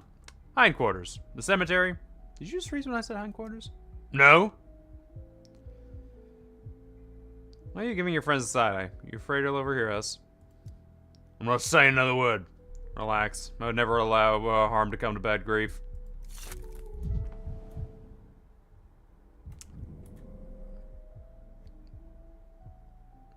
I learned a little.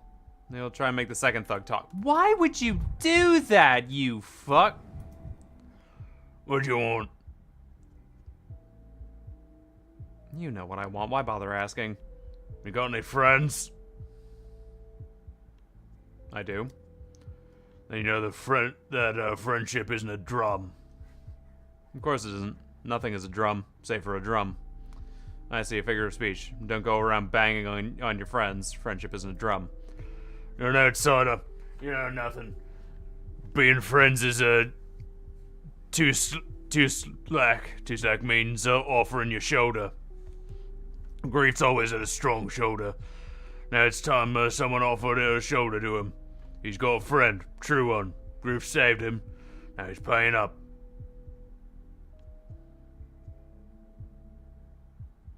You mean Reuben, don't you? Makes sense. Grief helped Reuben hide, now Reuben's helping Grief hide, right? You're not stupid, you.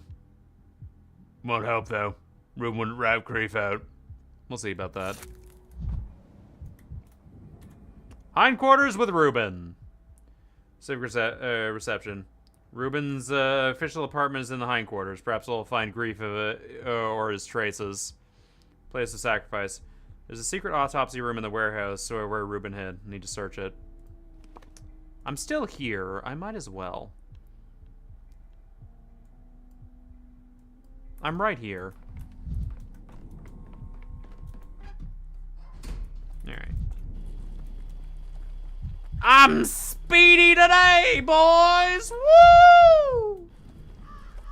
Yeah, baby! Let's zoom! Zip, zop, zoobity bob. Hey, anyone here?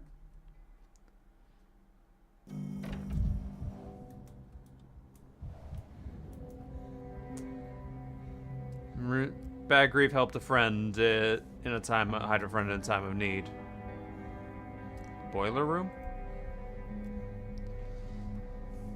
And benefits Grief. Someone has to maintain pressure. Someone has to maintain pressure. In any case, Reuben isn't here. In any case, Grief isn't here. Look behind the curtain. Is this Grief's blood? Blood is dried. Old. Grief's blood wasn't spilled here today. What about Reuben? Ruben is working at the hospital. Good! I can ask him in person. Though he's unlikely to rat out his friend, of course. In any case, Ruben isn't here. Ruben's working at the hospital. I can ask him in person. In any case, Grief isn't here. Look under the curtain, look behind the table. Very strange sensation. A gaping void in the shape of Simon Kane's body. Grief isn't here, but the objects of the objects of interest. Let's look at the notes. Why are they glowing?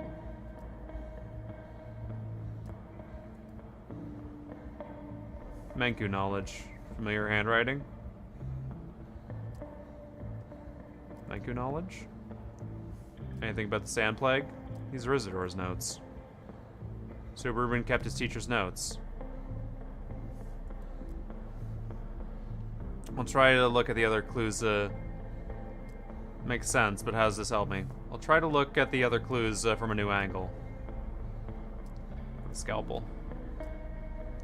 Sharp scalpel. It's a good scalpel. It's a good scalpel. Ruben is a good surgeon. Ruben took his teacher's scalpel. Ruben killed Grief. Ruben is forbidden to cut open. Ruben is a good surgeon.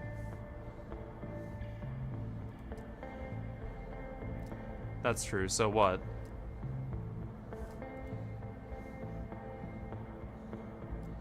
It's an old scalpel. Ruben took it. Ruben is forbidden to cut open bodies. That's true, so what? Let's look at the vitals. The vials. Strong ones, alcohol-based. Tinctures of herb and meat. Ruben searching for a cure. Obviously made according to the step recipes. Perhaps, but that's not important right now. So look at that bull figurine. Remains of a dead bull, image of a living bull.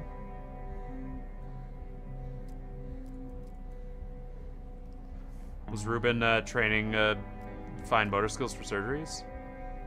Someone making paper bowls for children. Isidore, bad grief. So it's Ruben. He avoids children like the plague.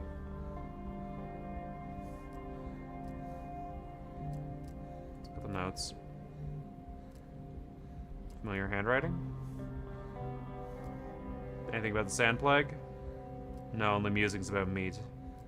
Curious in itself, but not relevant right now. These are Isidore's notes. Ruben used them to open up Simon. Makes sense, but how does this help me?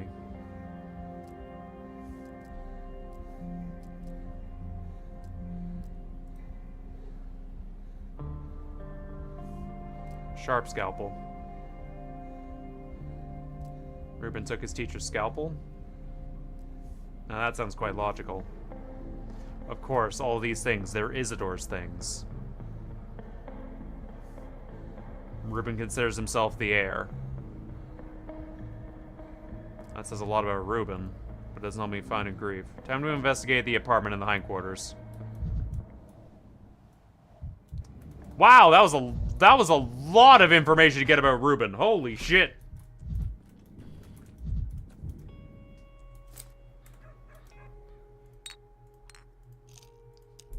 Unfortunately, we kind of already knew a fair bit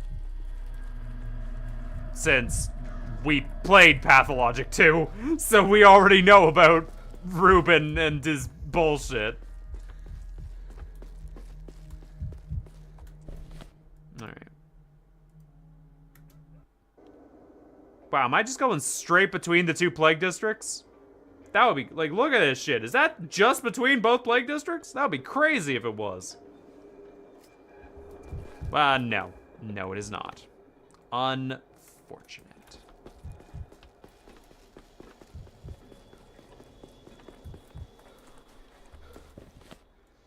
Let's follow these train tracks out. New info, but not that new.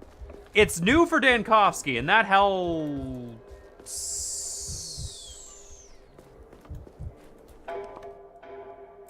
What's up here?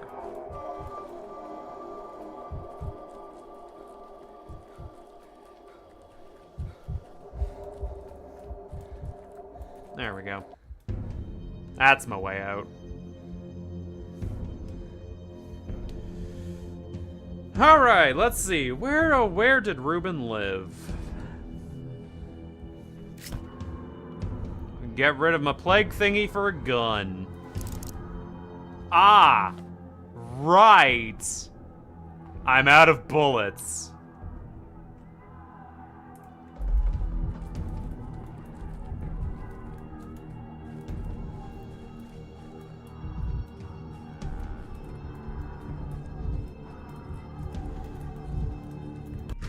Let's go see.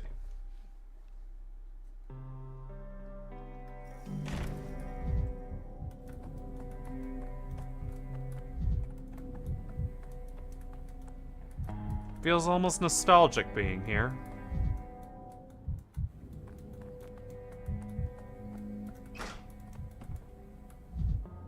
This is new though.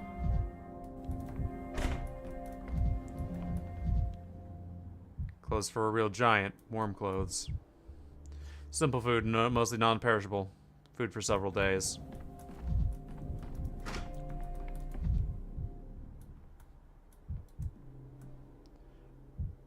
Spartan furnishings. No one sleeps here.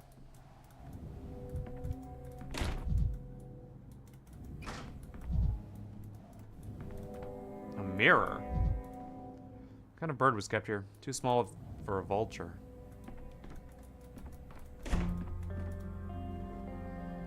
Reuben's official address.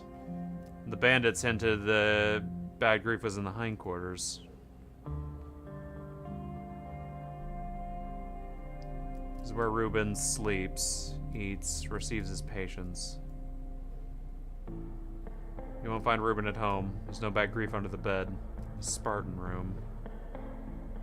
Receives his patients.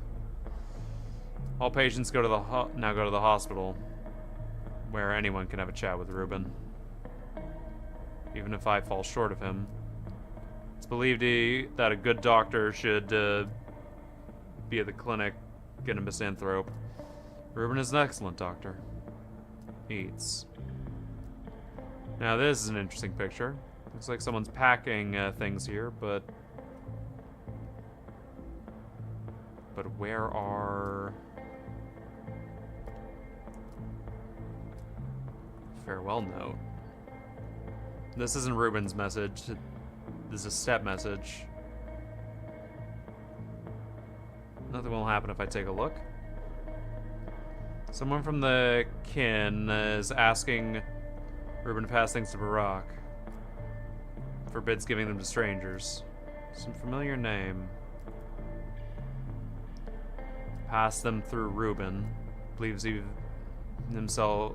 Believes he's too proud, won't take them himself. And obviously has some step-related reasons. These aren't step relics or herbs. Did Barack need them? I need to examine them more closely. Supply of food.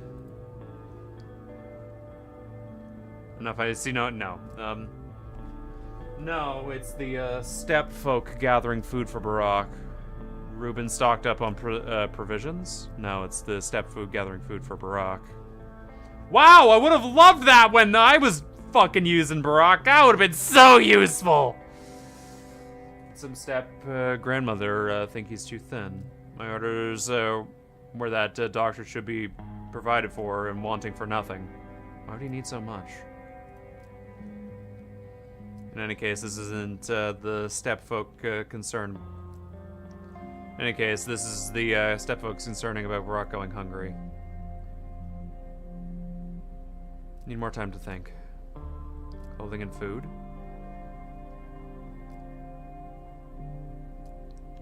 Reuben is preparing for the cold? Reuben is tall, but the clothes are even larger. All these, maybe Grief was sitting in some cold basement? It's possible. Tools. Where's the person gather tools? The stepfolk asked Ruben to gather these tools for Barack. Where's the person gather tools? For a boat to make a coffin? To repair a boat. An ark for when the town fills with blood. Even though I know you can't escape the town by water.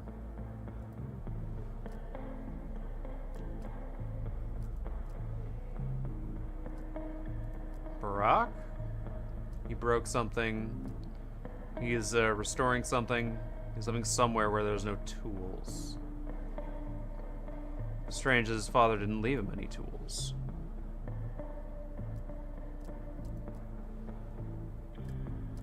Farewell note.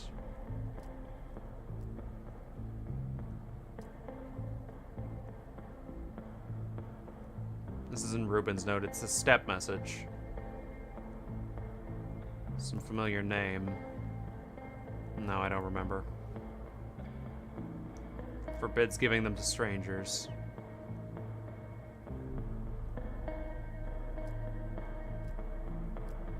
I simply don't need any of this. I would never do such a thing.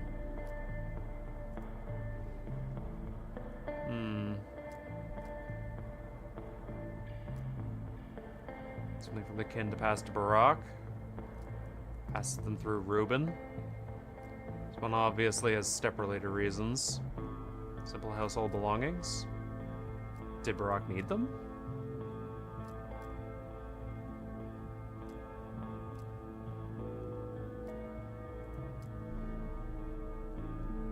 No, this clothing is for Barack.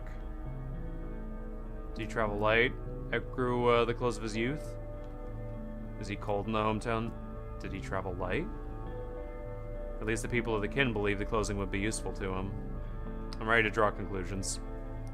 The stepfolk prepared for Barack. Food, equipment, blankets. Food, equipment, blankets, tools. Maybe he was living in a very unequipped place. Maybe he was planning on a step expedition? Unequipped place. And I did see his school between the factory and the warehouse. At the warehouse or at the factory. But wait a moment. It's not so important where Barack lives. It's important where he doesn't live. A simple explanation for the package. Barack didn't stay in his father's home. Isidore's house stands empty, and his study is boarded up. People fear for the place the plague started. Despite the curse, he went and there and took shape of his inheritance. But no superstition will frighten Ruben. Grief may be hiding in Isidore's house. He could have let his friend stay in there.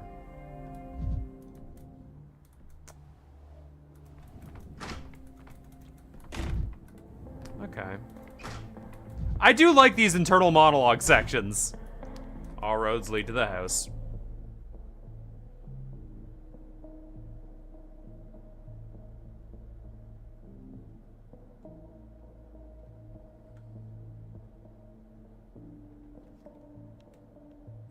Of course, Ruben could let Grief stay in Isidore's house perfectly fine. So Barack house stands empty. The Artemy has left. False error, so Ruben has access to the teacher's house and didn't hesitate to enter. Okay.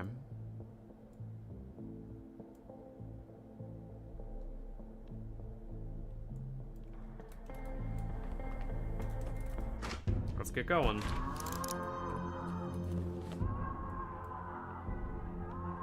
Lovely place.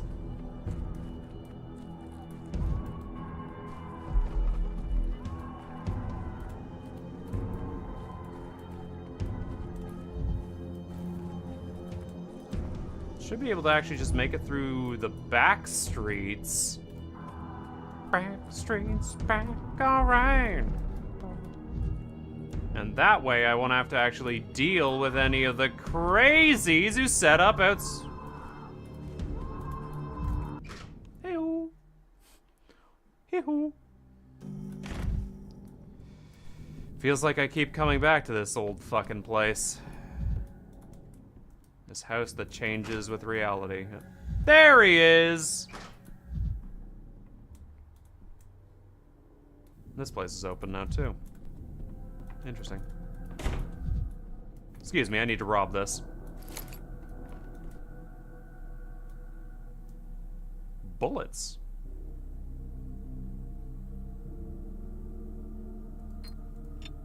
I could actually use a single bullet. That would be quite helpful.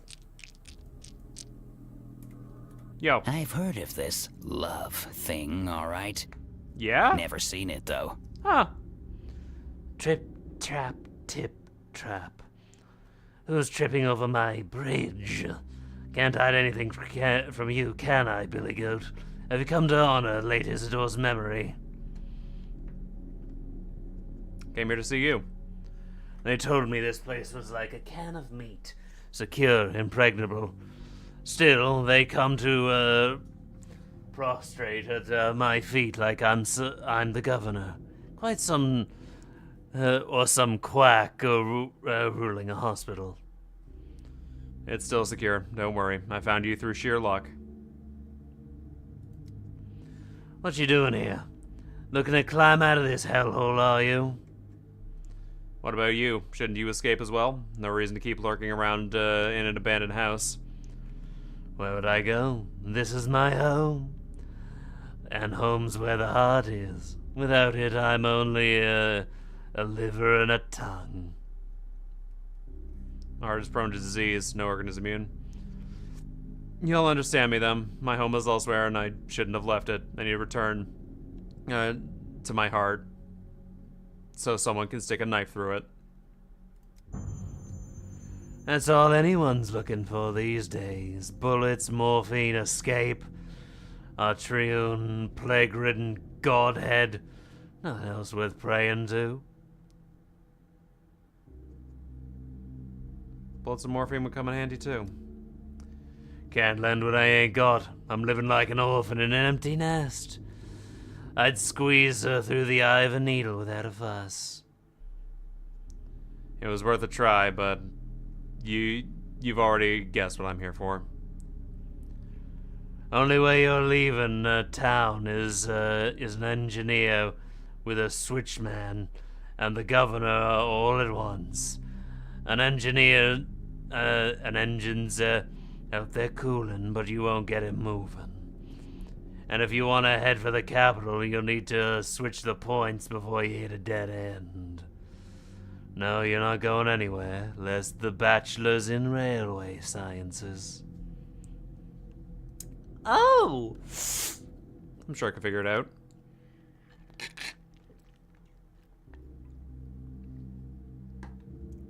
Uh-huh. There's a pack of patrolmen around the train. Like sheepdogs herding bulls. But if you mean to trundle down those tracks, they'll need shifting. Only Sabarov can do that, and he won't.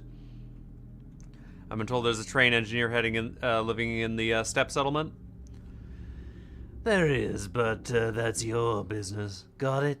Find a driver, find a switchman, and get the guards off the tracks. I'll be at Isidore's house. You bring me the wheels, I'll get them greased. Honestly, this sounds like more trouble than it's worth.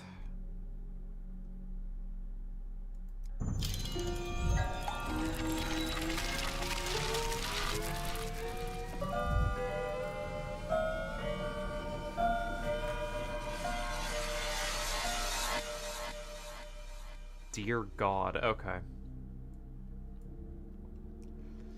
Look the other way. I doubt Sabarov will help me escape. Still, no one forbids me to try.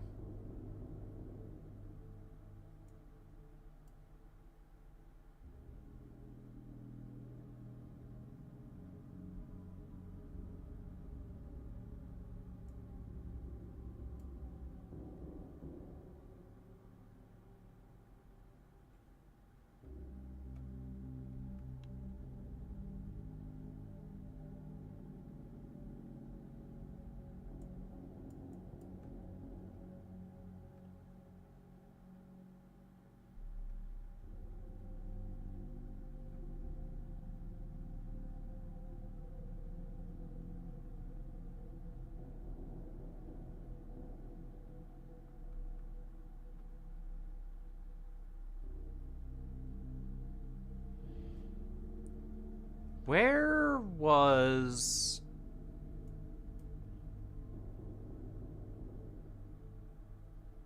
What the...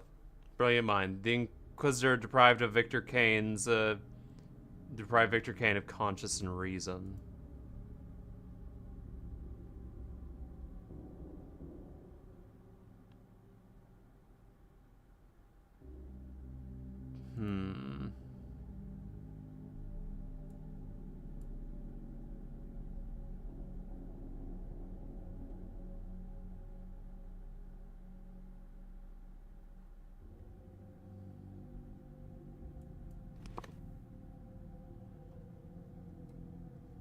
The guards obey only Alexander Saburov. What the fuck is this? If they won't tell me the Switchman's address in Town Hall, they won't tell me anywhere. Among the worms, there's an engineer named Boulder. Without him, I can't leave the town. Quaint. Quaint, quaint, quaint.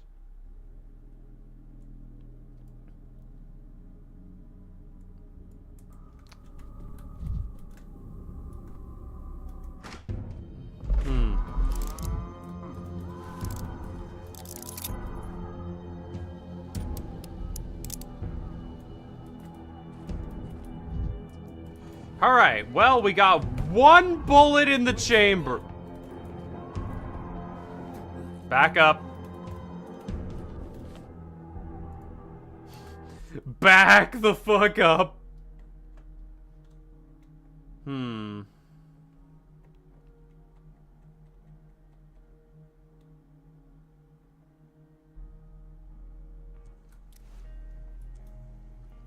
Let's see.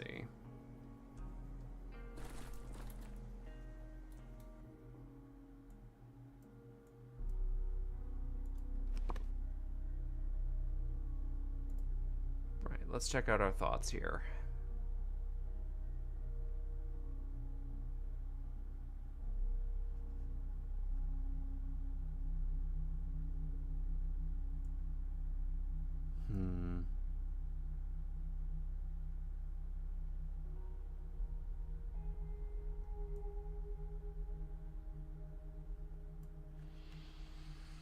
God, so much to do. Dankovsky, why are you trying to escape again?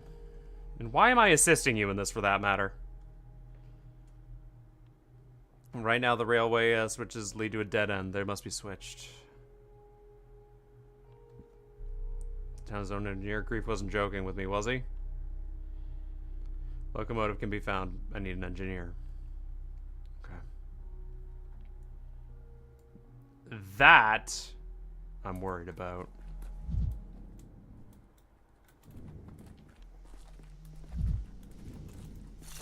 Boiling, cracking, screeching. Living. Sleeping on the fucking road. That's a new one, boys. Let's go talk to Saburov.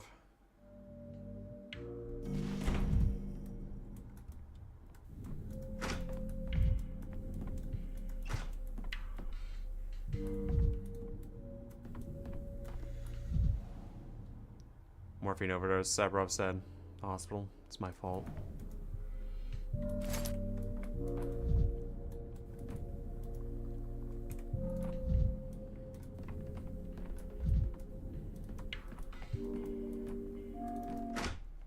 That said open, not leave. God damn it. Oh. We didn't get along too well. One honest man fewer, but I respected him. Gunshot.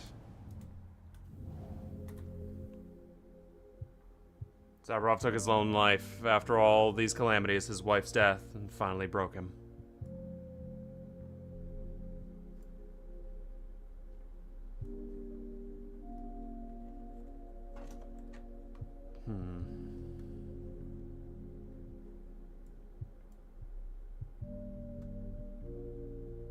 Escape is impossible. I failed to prepare for it. Later will be too late.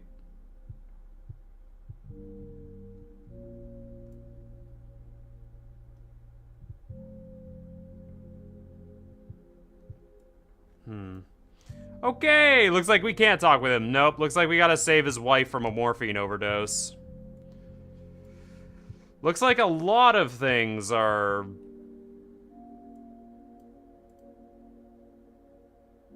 He's outside of the circle of fate, huh?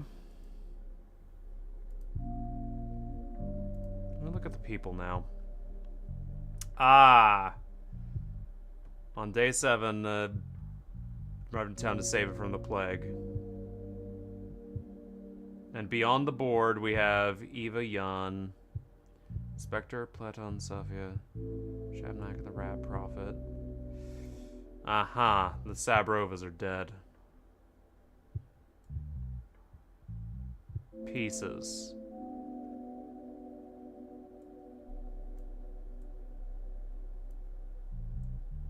And yet...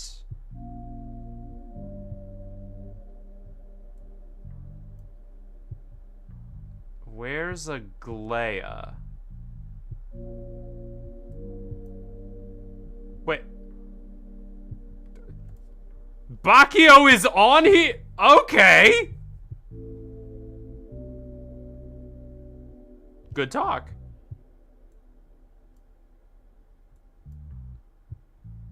Which stands to reason that Aglaya will still pop in and cause some issues. Alright.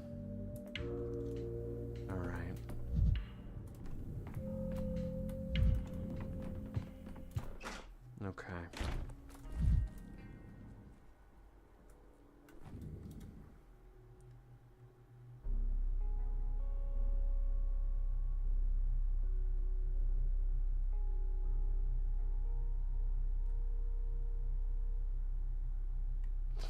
Damn, you always have the game over option.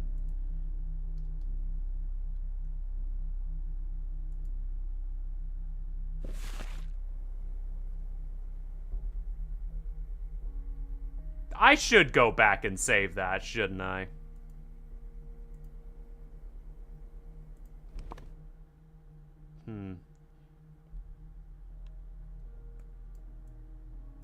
Let's fly over to here then. And at least get the Switchman's address. Oh, trash cans to kick! Every creak, like a gunshot. I love kicking cans.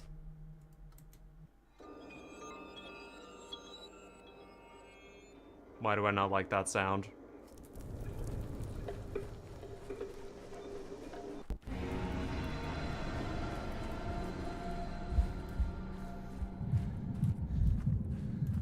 Let's get out of here.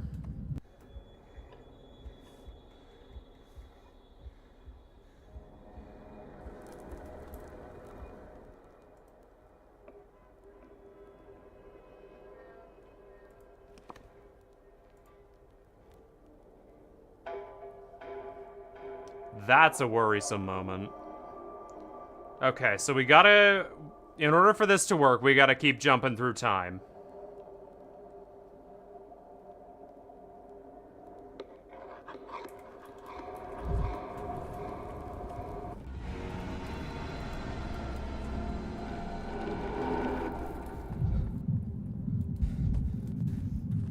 But... So, first thing we gotta do... Go, faster. Never alone. Alright, let's see. What do we got in here in terms of documents? Or are we gonna have to talk with people? Oh, it's gonna be people, is it?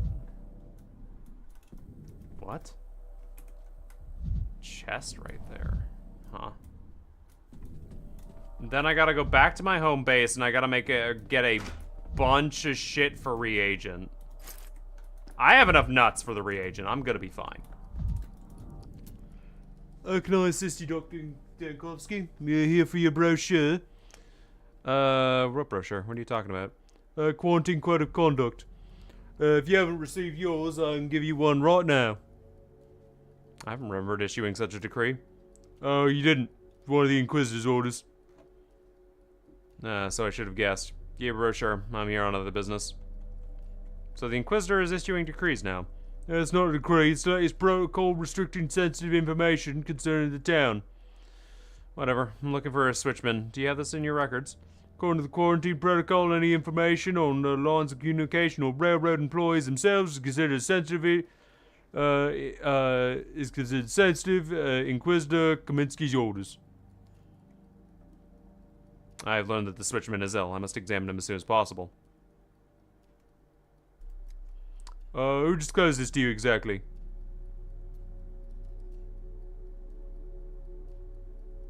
In case you've forgotten, you're the secretary here.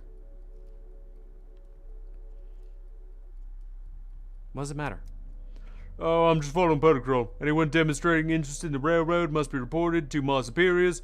Such interest could indicate a planned escape from quarantine zone. Are you listening? I'm a doctor. I'm looking for a patient. Can't help you. Kaminsky's orders. So you're gonna rat me out? It's my duty. And it's my duty to make rounds. Not just for the sake of individual patients, but for the good of the town. So...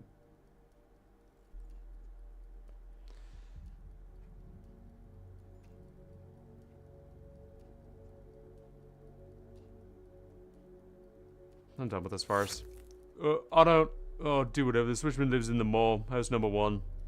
Thank you. You've been a great help.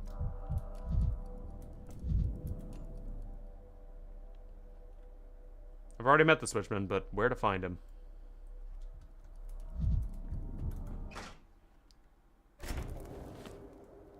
Ah, the maw. Fuck!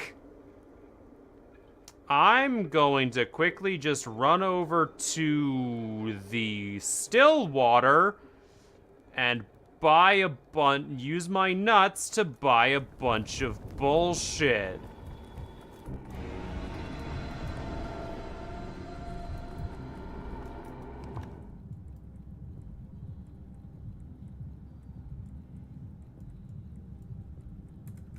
The only exit's down here. Son of a bitch. Go.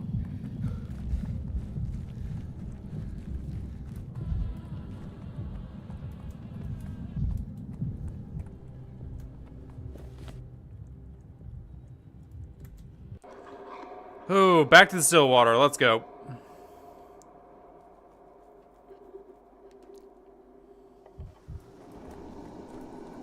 Tornado there.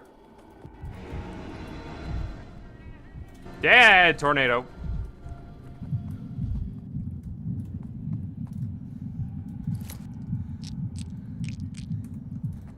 Yes, I'm very glad I'm doing this because I have some.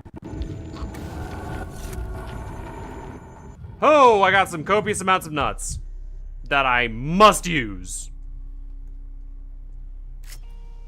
Okay.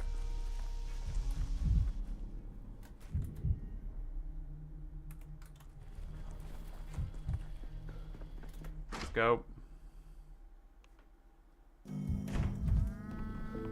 And I'm gonna need to use these before the day is out. So, please give me...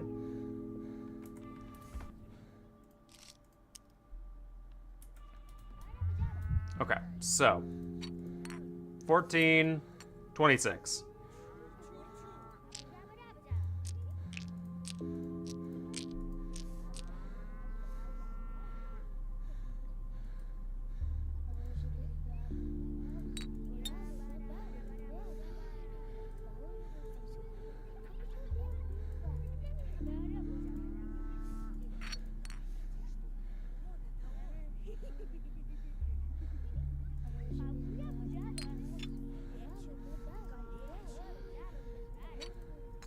Okay. Perfect. 0.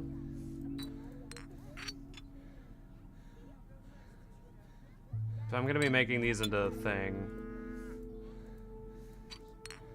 Okay, so it's just 4.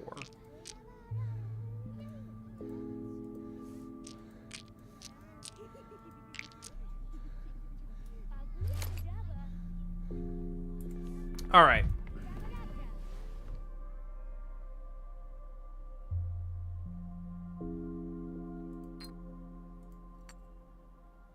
So...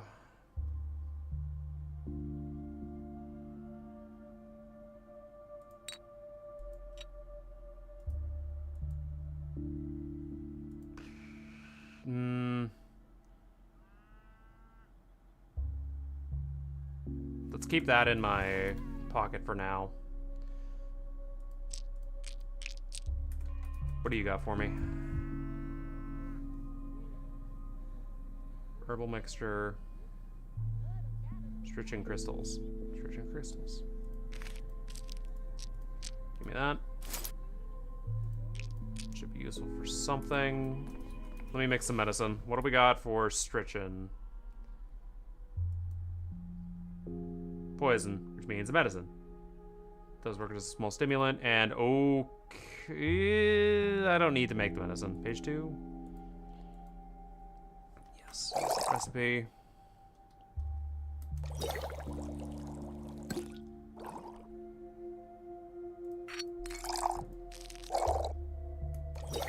Okay. There we go. So now we have enough space in our inventory to make as much reagent as humanly possible, should the need arise. We also have 5 nuts to use. You are out there.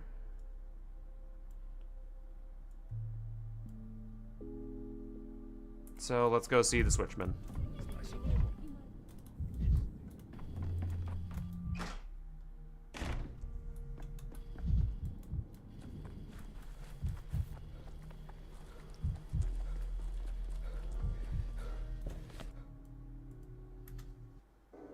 Can't believe you actually fell for that shit, Dankovsky.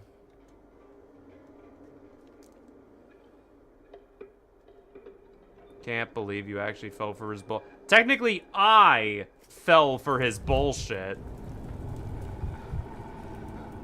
Can't even say it's Dankovsky. I'm just following the quest chain. He lives in the middle.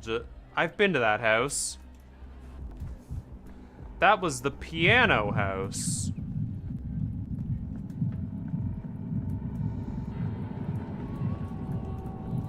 No, that is a bad way to go. Yeah, I remember that house. That was the one where Clara was playing the piano, I believe?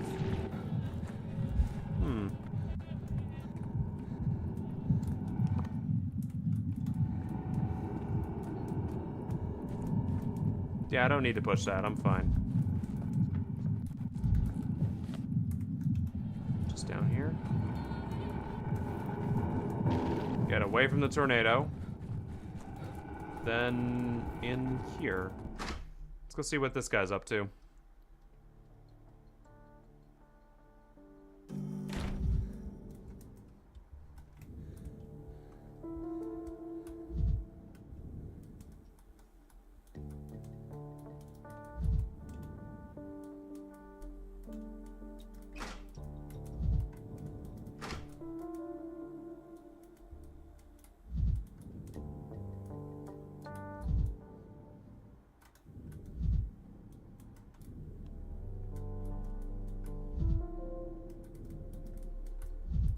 Why is that like that?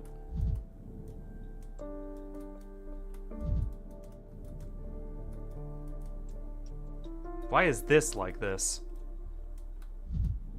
Hello? Your sad eyes, young man, as a father would have said, all the world has sorrow under his eyelids. At least the houses are a little less scary now. A little bit, yeah. All I have under my eyelids are myopia, well, and a lack of sleep. Tea compresses are good if you don't sleep well. When I have trouble falling asleep, I'll make strong tea. Soak a piece of cloth in it and put it over my arm. Bam, dries and it's done.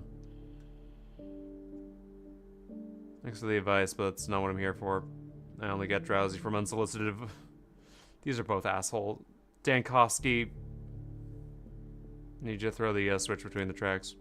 Switch is thrown to put a train on the right track. But a train is nowhere in sight in our hinterland. Town's closed, you know.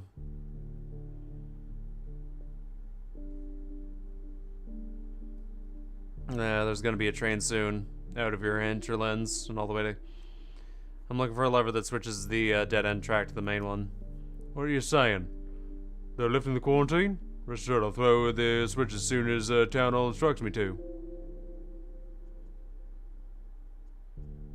As happens, I'm from the town hall. They're not lifting the quarantine and no one must know about the train. Oh, Dankovsky, what are we doing?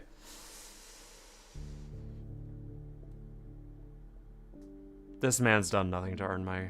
It's not coming from town hall. It's a personal request from me. I don't get it. So you want to move a train without official orders? How can you imagine that'll work, young man? What are you saying? They're sending a train to the capital. That means you can get to the capital too. We may, or we may wind up on bars instead. What our guest is asking me to do is a criminal offense. Yeah, you're looking to escape from the town, aren't you? I am. Who do you take me for? I'm not gonna aid you and abet you. Well, you take us with you. We have to get to the capital. We really do. Ella, please. What do you need to get to the capital for? You're a very brazen young man, you know? Pavel, don't. Look, our son's ill, extremely ill. He's at the capital and we haven't heard from him in a month. It's because he's gone. The disease has taken him. That's not true. We don't know that. You don't know that. What happened to your son? None of your business. He's ill. He wrote a letter that he had trouble breathing and was coughing up blood. He said he checked himself into a hospital in the capital for treatment. But it's been a month and we have no word from him since. I've been worried sick here. His last letter to us was a farewell. It was a deathbed note. It was a testament. No, he wrote that he'd fight until the bitter end. You know him. You know he's stubborn. He took after you.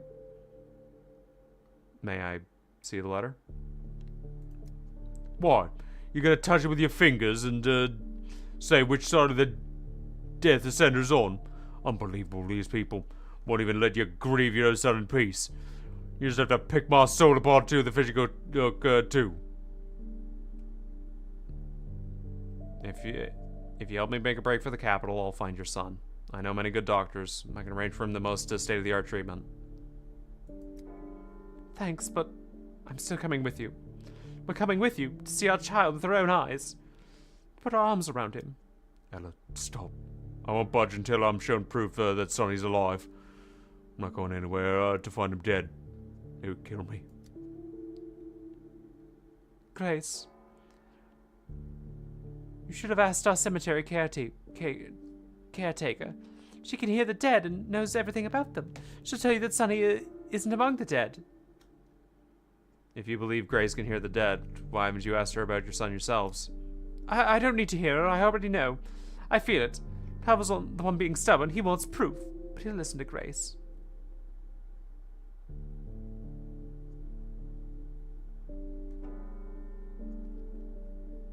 Will you really be content with that kind of proof, Pavel? If Grace says our son is not among the dead, I'm willing to go to the capital. But if she won't, my heart tells me he's gone. Then your heart is lying, you old fool. Please, don't listen to him. Go to Grace. Fine. I'll bring you news from the cemetery. Alarm bell. Switchman and his wife want to know their son's missing fate. Favor for a favor. It's coming from the cathedral.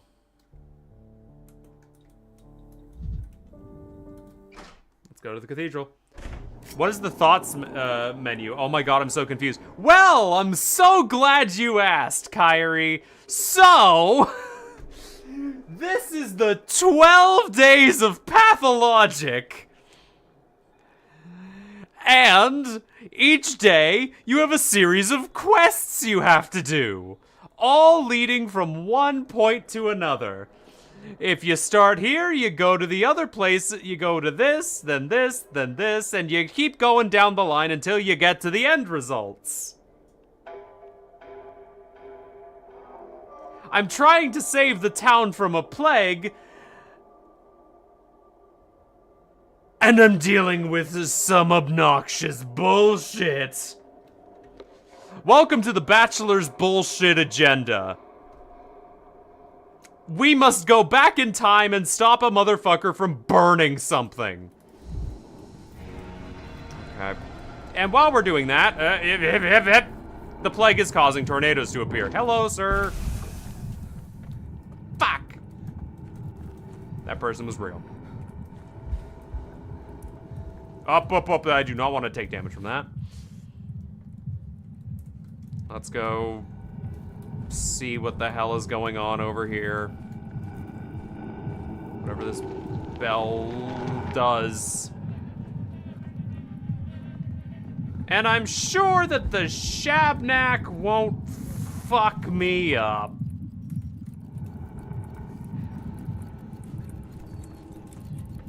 Please, oh, that plays not up. Come on, move. I need to use one.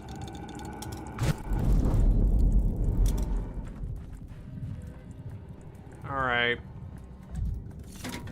You're too high strung. Let's go see what the hell is going on with the Inquisitor tonight.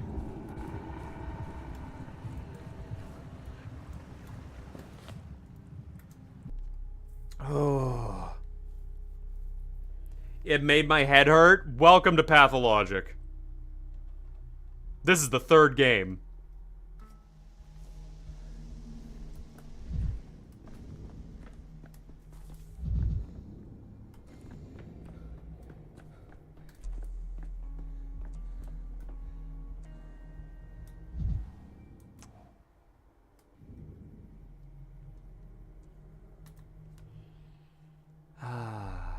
What did I expect? This is slaughter. Water Kaminsky wants me to see this. Intimidation? At least I saved Barack from the gallows. His hands are bloody, but the blood is of saved patience.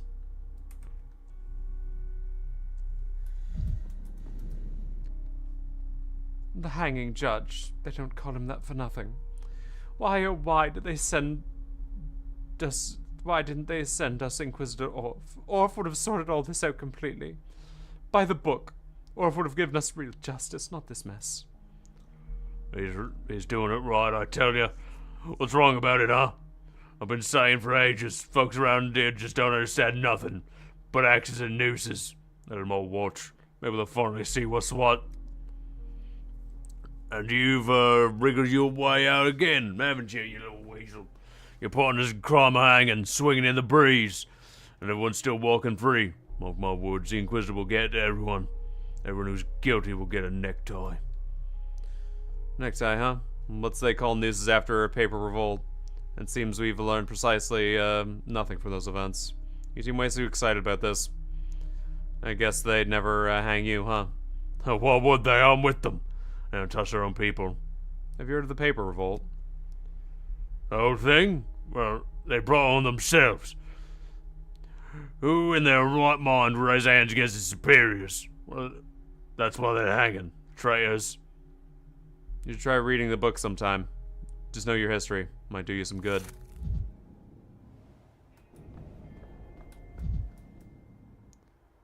Has come wood from which my coffin will be made. Has come beneath my windows.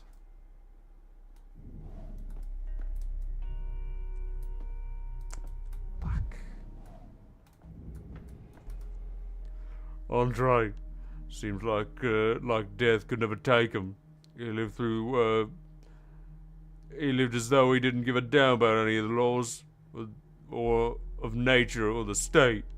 But now I see that the law of gravity affects us Stomatans just as much as everyone else. I don't condone such savagery, but Stomatans, they deserved it. Because of what they did to the town. They pierced it with that huge, ugly pin of a tower. Their so-called art. It's lifeless. Ever since they punctured it with that tower, the town's been bleeding out. Why does she... Who did... How are you the most correct person in this entire town?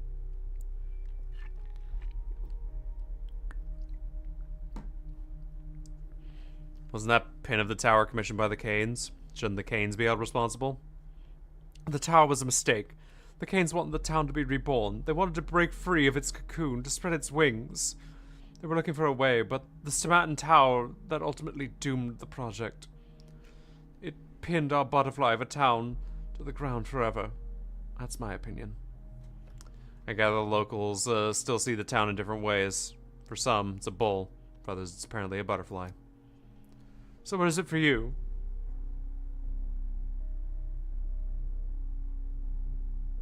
I'd like it to become a miracle. Andre, didn't seem like death could take him. Yep.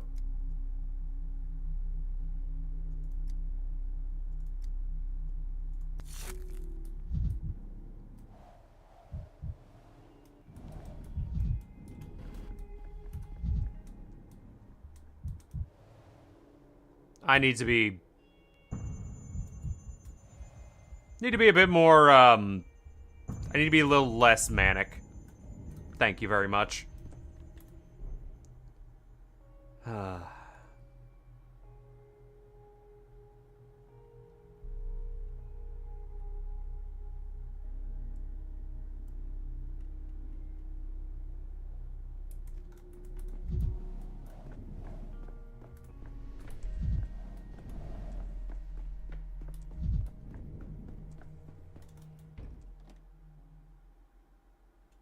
Is this what you wanted me to see? 1, 11, 100. No, it doesn't work. My office hours are over, Dankovsky, but for you, I'm willing to make an exception. You wouldn't have disturbed me without good reason, would you? Is this what you call justice? Terrorizing people with the gallows? I'm merely correcting your failures. You've been leading this town for 5 days, and look what you've done. There are there are riots, disgruntled crowds everywhere. Just look around. So is your answer to public discontent? Just string everyone up? Look who's talking. You just got here and string everyone up? There's no need for hyperbole. We're not hanging all the malcontents. 3 or 4 will be enough to make the rest come to their sentences. There it is. The famous Inquisition math.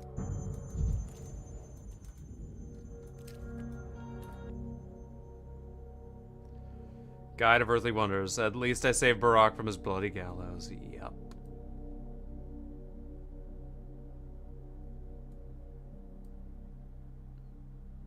At least I survived this day.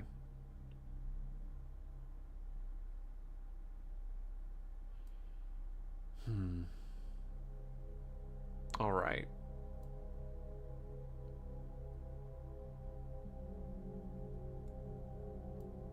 Well then.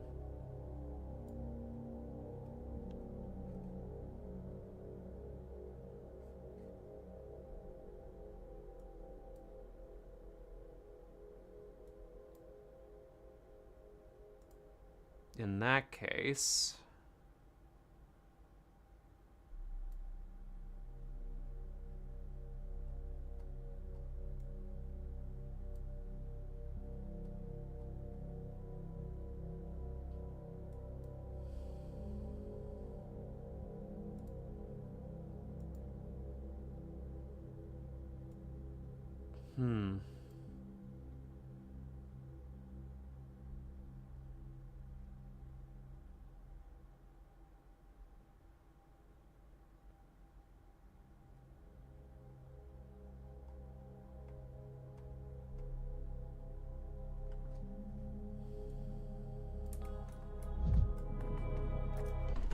Where, oh where do we go from here?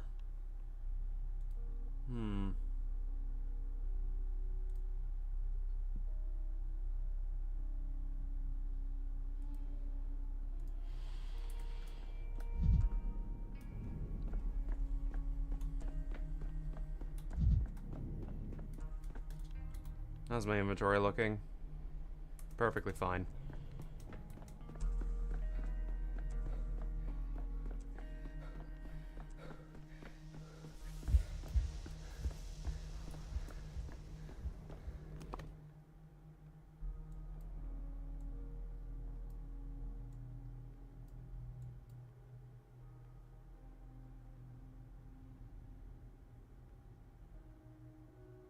Oh, good. Drag me back through the maw again. I love it.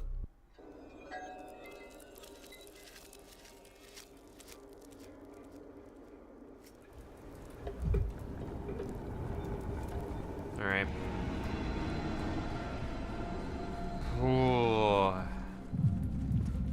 Okay, so if I can get those blueprints, I should be able to save Andre.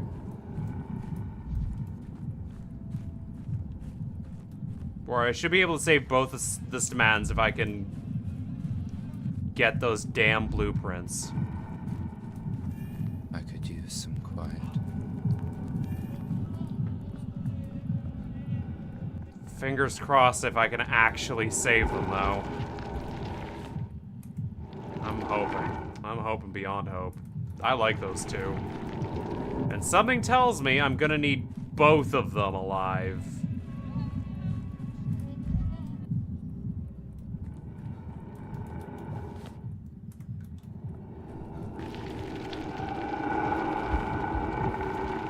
Faster, faster, Dankovsky, through the muck and shit. I'm a little too apathetic now. Come on. Oh, yes.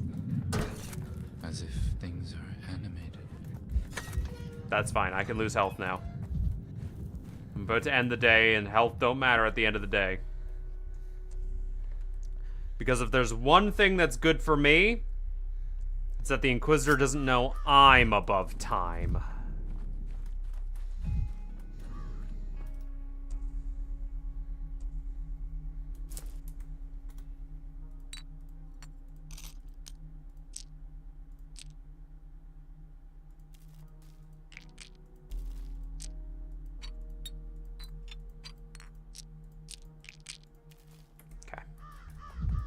Hey, Grace. A forget-me-nots, a tiny yellow flower, isn't it? There's a cat in Granada who dreamed that an elephant ate her. Oh, it's you. You have a strange shadow, like an ink blot. Was that a song you were singing? I don't know. I heard it last night from a grave. Inside wasn't nice. No windows, no mice. Ah, you know it too. You can hear the singing from the grave?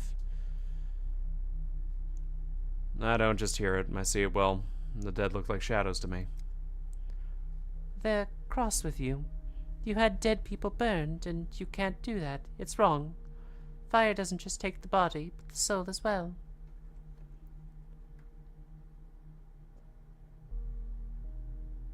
I'm in the middle of a plague. If we don't burn the dead, there'll be no one left alive. You can't burn the dead. Fire takes everything from them, but the earth, it doesn't kill them. It preserves them. It dissolves them and saves them for future seedlings. But if you burn them, how will they speak? How will they sprout grass? How will they come back? How will they sing? I don't hear any singing. That's the problem with you. You can't hear. But you've heard very little so far, or else you wouldn't have burned them. Not for anything. I've been a researcher of death all my life. What if I've simply become monomaniacal about it, and the stress have finally brought it to the point of hallucinations. Hoping to make me see the area of my ways.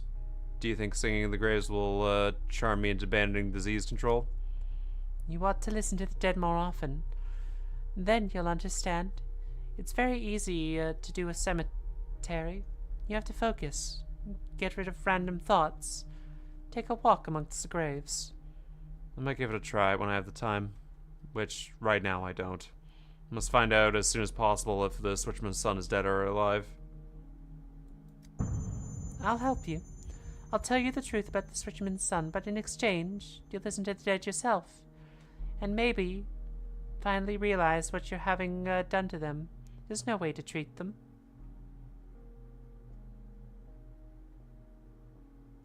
Fine. Let's say I... Actually, I'm curious. I want you to really listen. Without lying about it. Without brushing it off. Here's what we're going to do. Show me which one is a carpenter's grave. Calm down and listen carefully. Take your time. The dead aren't going anywhere, and neither am I. There's a cat in Granada. Now I'll give it a try.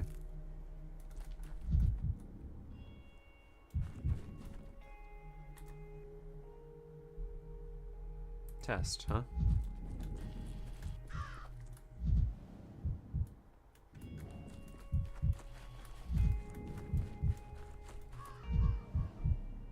Was it you who killed me? Let's run around. I know you have my catch. Hope we can drag you underground with me.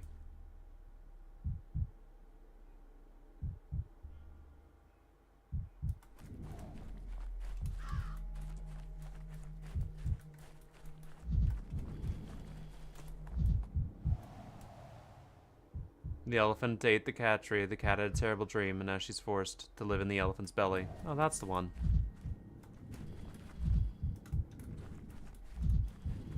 She was singing that. I've been lying here for 2 years. Nothing changes. Imagine the afterlife differently.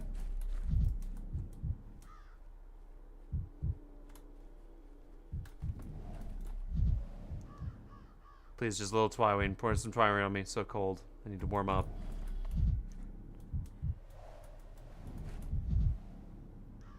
I asked them not to use pine rods, buried in a pine coffin, nailed together sloppily. Taka got her revenge on me.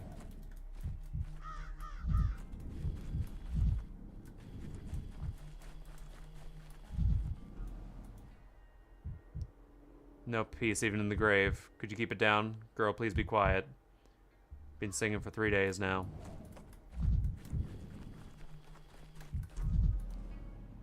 I'm just walking down the street. Let me add this mistake. How did I end up here? And most importantly, what for?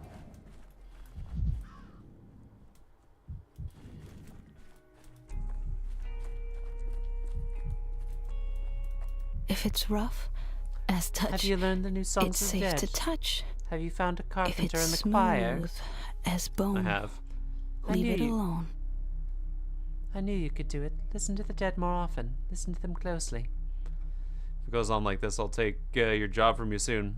Stay here and watch the graves until these songs are giving me. I'll lie down near the graves until I lie down in nearby one myself. So where's the carpenter grave? Over there. He's complaining about the boards. Mentioned a plane. I remember his voice. Are you sure it's him?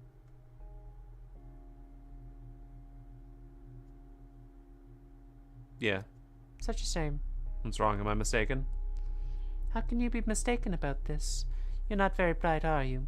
The answer is simpler than a children's song. Whoever you call a carpenter is a carpenter.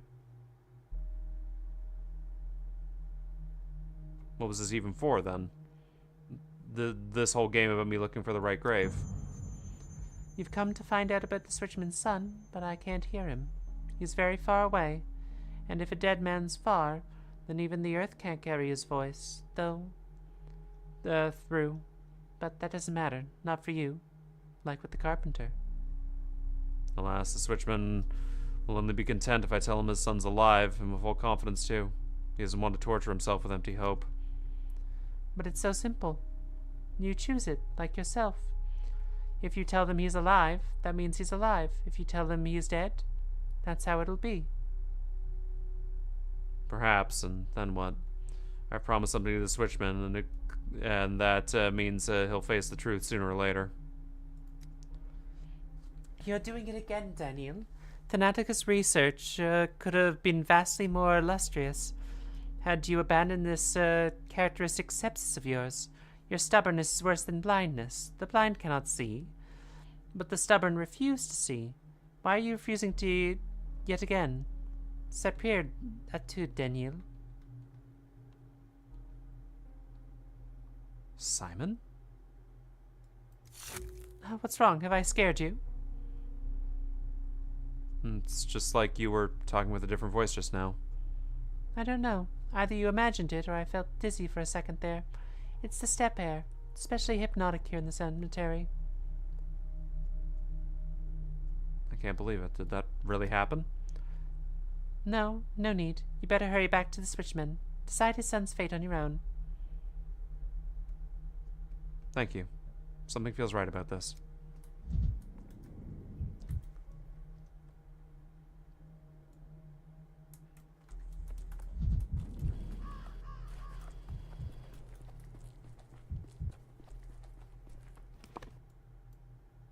Let's see if I can get back in time.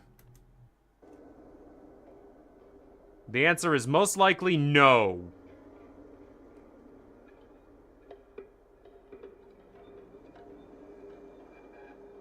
But hey, fingers crossed on maybe. Oh, god damn it.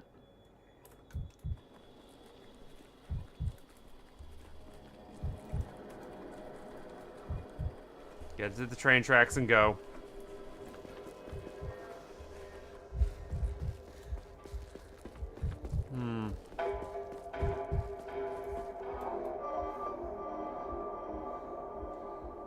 We've got nothing from her. No, we got something. We were told he'll believe whatever we tell him.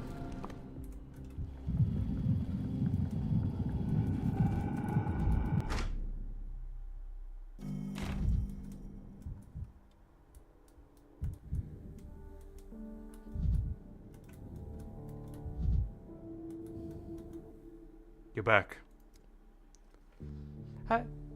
Have you been to Grace? Talk to her. What did she say? Is he alive or Sonny? He is, isn't he?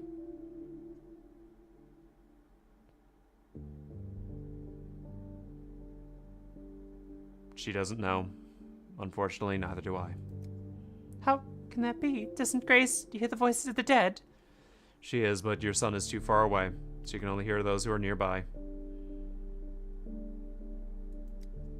So, what now? What do we do? Hella, you need to accept the truth at long last.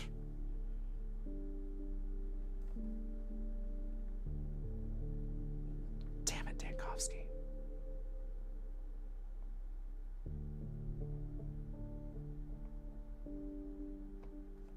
I've helped you. Now it's your turn. Switch the tracks, please. Before you, we didn't know how Sonny was doing. After you, we don't know how Sonny's doing. What'd you help us with exactly?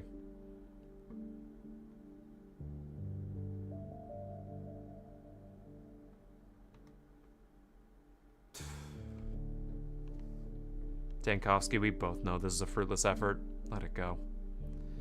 So try to find something out. You've just been stuck in your head in the sand while waiting for who knows what. A head in the sand is better than a hole in your heart. And you, young man, you're trying to incite me to commit a crime. What good are you to me?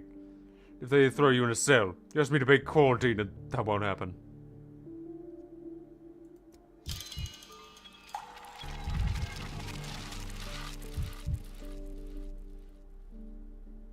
Even if I won't leave, I can't give false hope.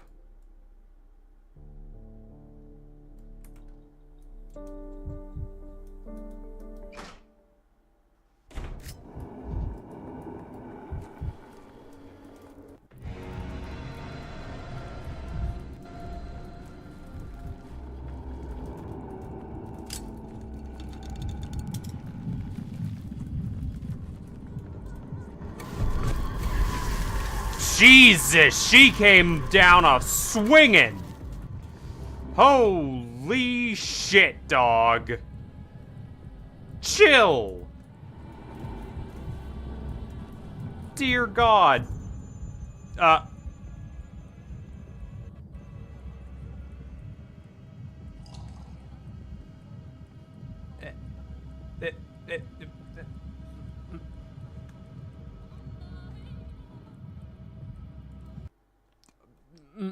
But...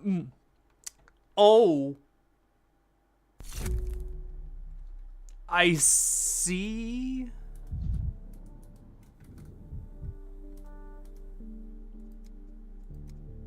Let's just get through this again.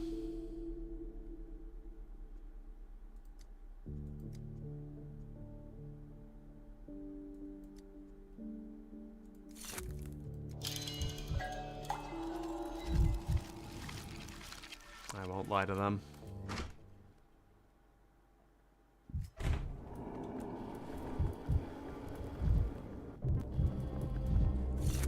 The sleep of reason produces monsters.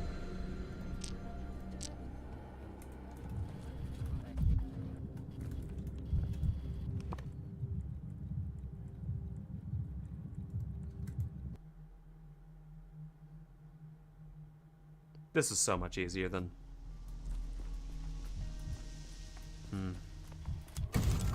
And there it is.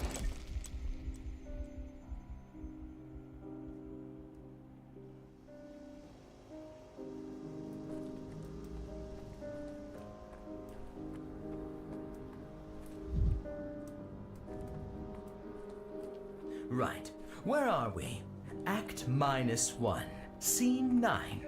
Exposition. Simon and Isidore on stage. Two men have agreed that 5 years ago they made a mistake. We'll bury the specifics, keep them unspoken. Let us not drag dirty linen into the spotlight. Instead, this scene is the realization that today marks the beginning of a new chronology. Are the instructions clear?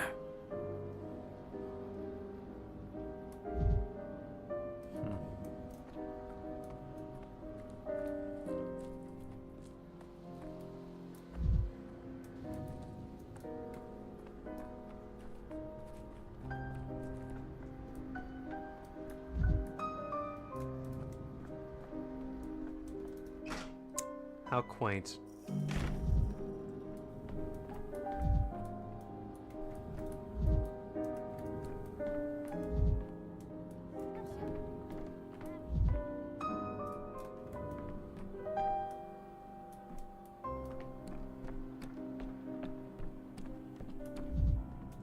Hey. The day is over. The end draws ever closer. A new pantomime is rehearsed here. Do you think he brought enough pins with him? Who? The man whose footsteps echo through the cathedral vaults. He needs pins, the kind with brass heads, to mount us all like butterflies, and lock under glass. I got the same impression. That he came here to study the town rather than save or punish it. Pins and a shadow box. Those are his working tools. He likes his own and admire, but only the dead, unable to flutter their wings again or move from the spot. Did he come see you too while I was away? Oh no, I saw him from my window, but that's enough. A person's character trails behind them like a train. The way he looks around our place as if he's walked into a museum or a cabinet of curiosities while he was thinking of buying from the owner. Guests are always surprised by our town, but under a gaze like his, you want to shrink.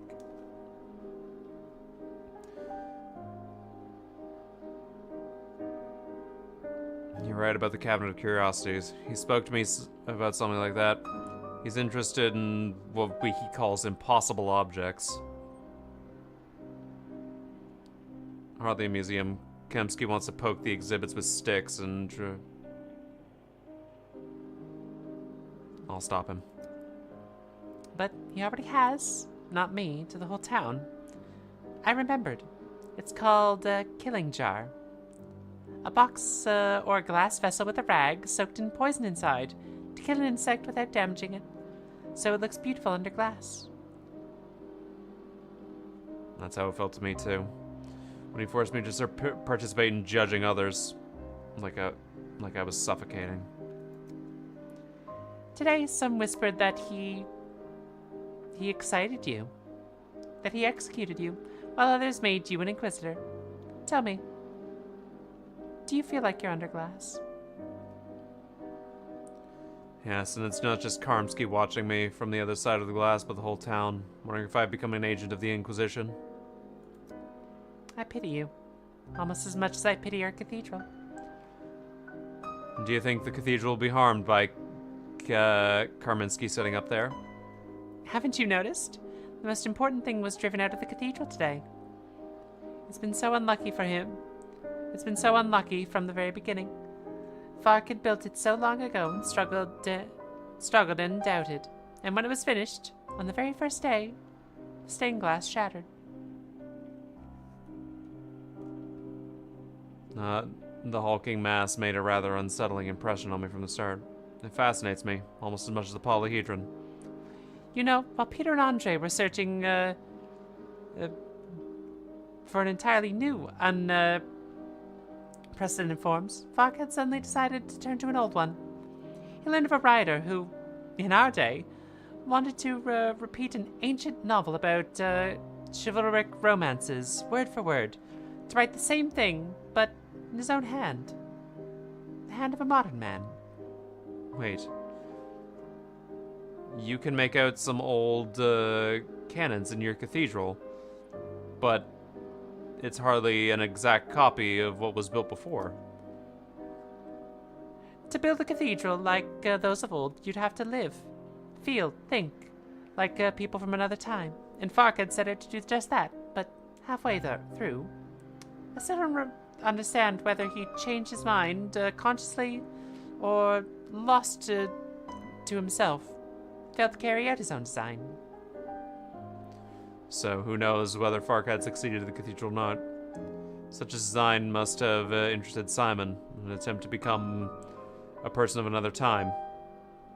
That's also a way of crossing the boundary of life. Of course, Simon was very interested in the cathedral. At first, and then he stopped. Fark had himself admitted the cathedral was missing something, that it was an expectation of a miracle yet to come. When he said that, I wanted to cover my ears. Maybe I didn't hear something important. You're still here. That's what's important. But they say the cathedral produces time, so maybe the miracle did happen after all? Now that this man has settled there, the cathedral has fallen silent. You can't look at it like an insect that belongs under glass. I'm afraid I'll never hear that it shimmer again, with that flicker of a miracle that may or may not have come to pass.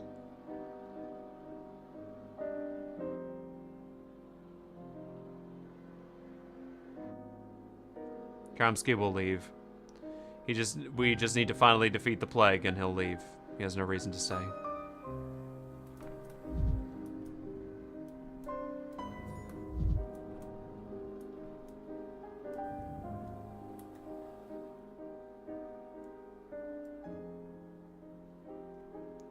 Quarantine. The escape from the town has failed and is impossible under current circumstances.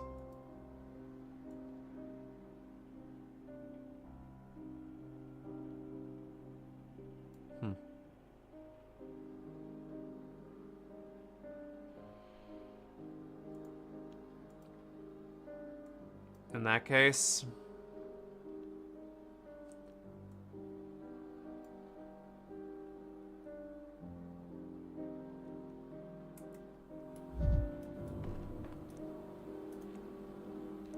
let's go back to day 3, in which the bell tolls. We have places to be, things to do, and some people to save.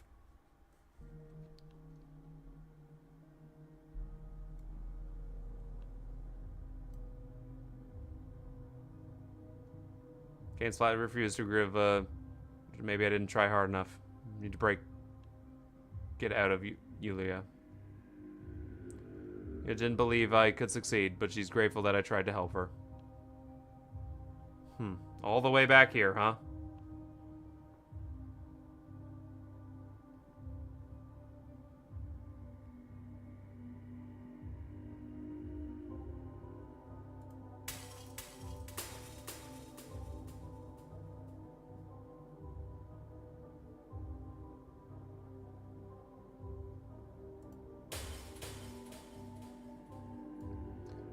Let's go.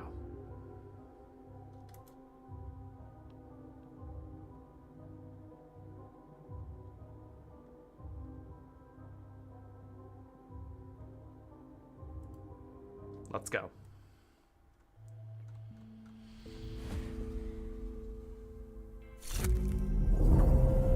In which the bell tolls.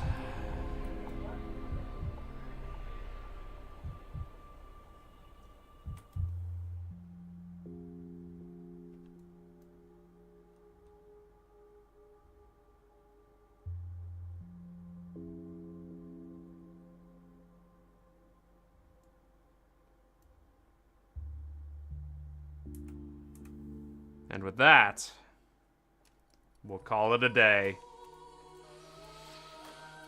This is getting much more complicated. Jesus Christ. Everything is going wrong, right, and topsy-turvy. And for some reason, it's all leading me back to day 3. Curiouser and curiouser, isn't it? Well then, in that case, but yes. Thank you all so much for coming by. Today was Pathologic. And I think that about sums up our entire experience, doesn't it? Alright, well, with that being said, let's go see who we can raid.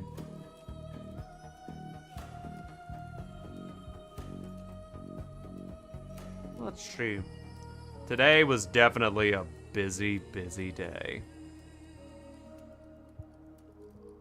Anyway, let's see. Who's online that I can throw you lovely people at today?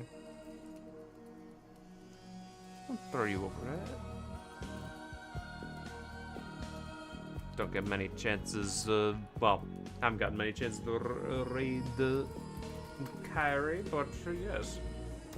I'll go through the Twitch crowd over at Kyrie. She's looking at Steam and listening to Delta Scrim.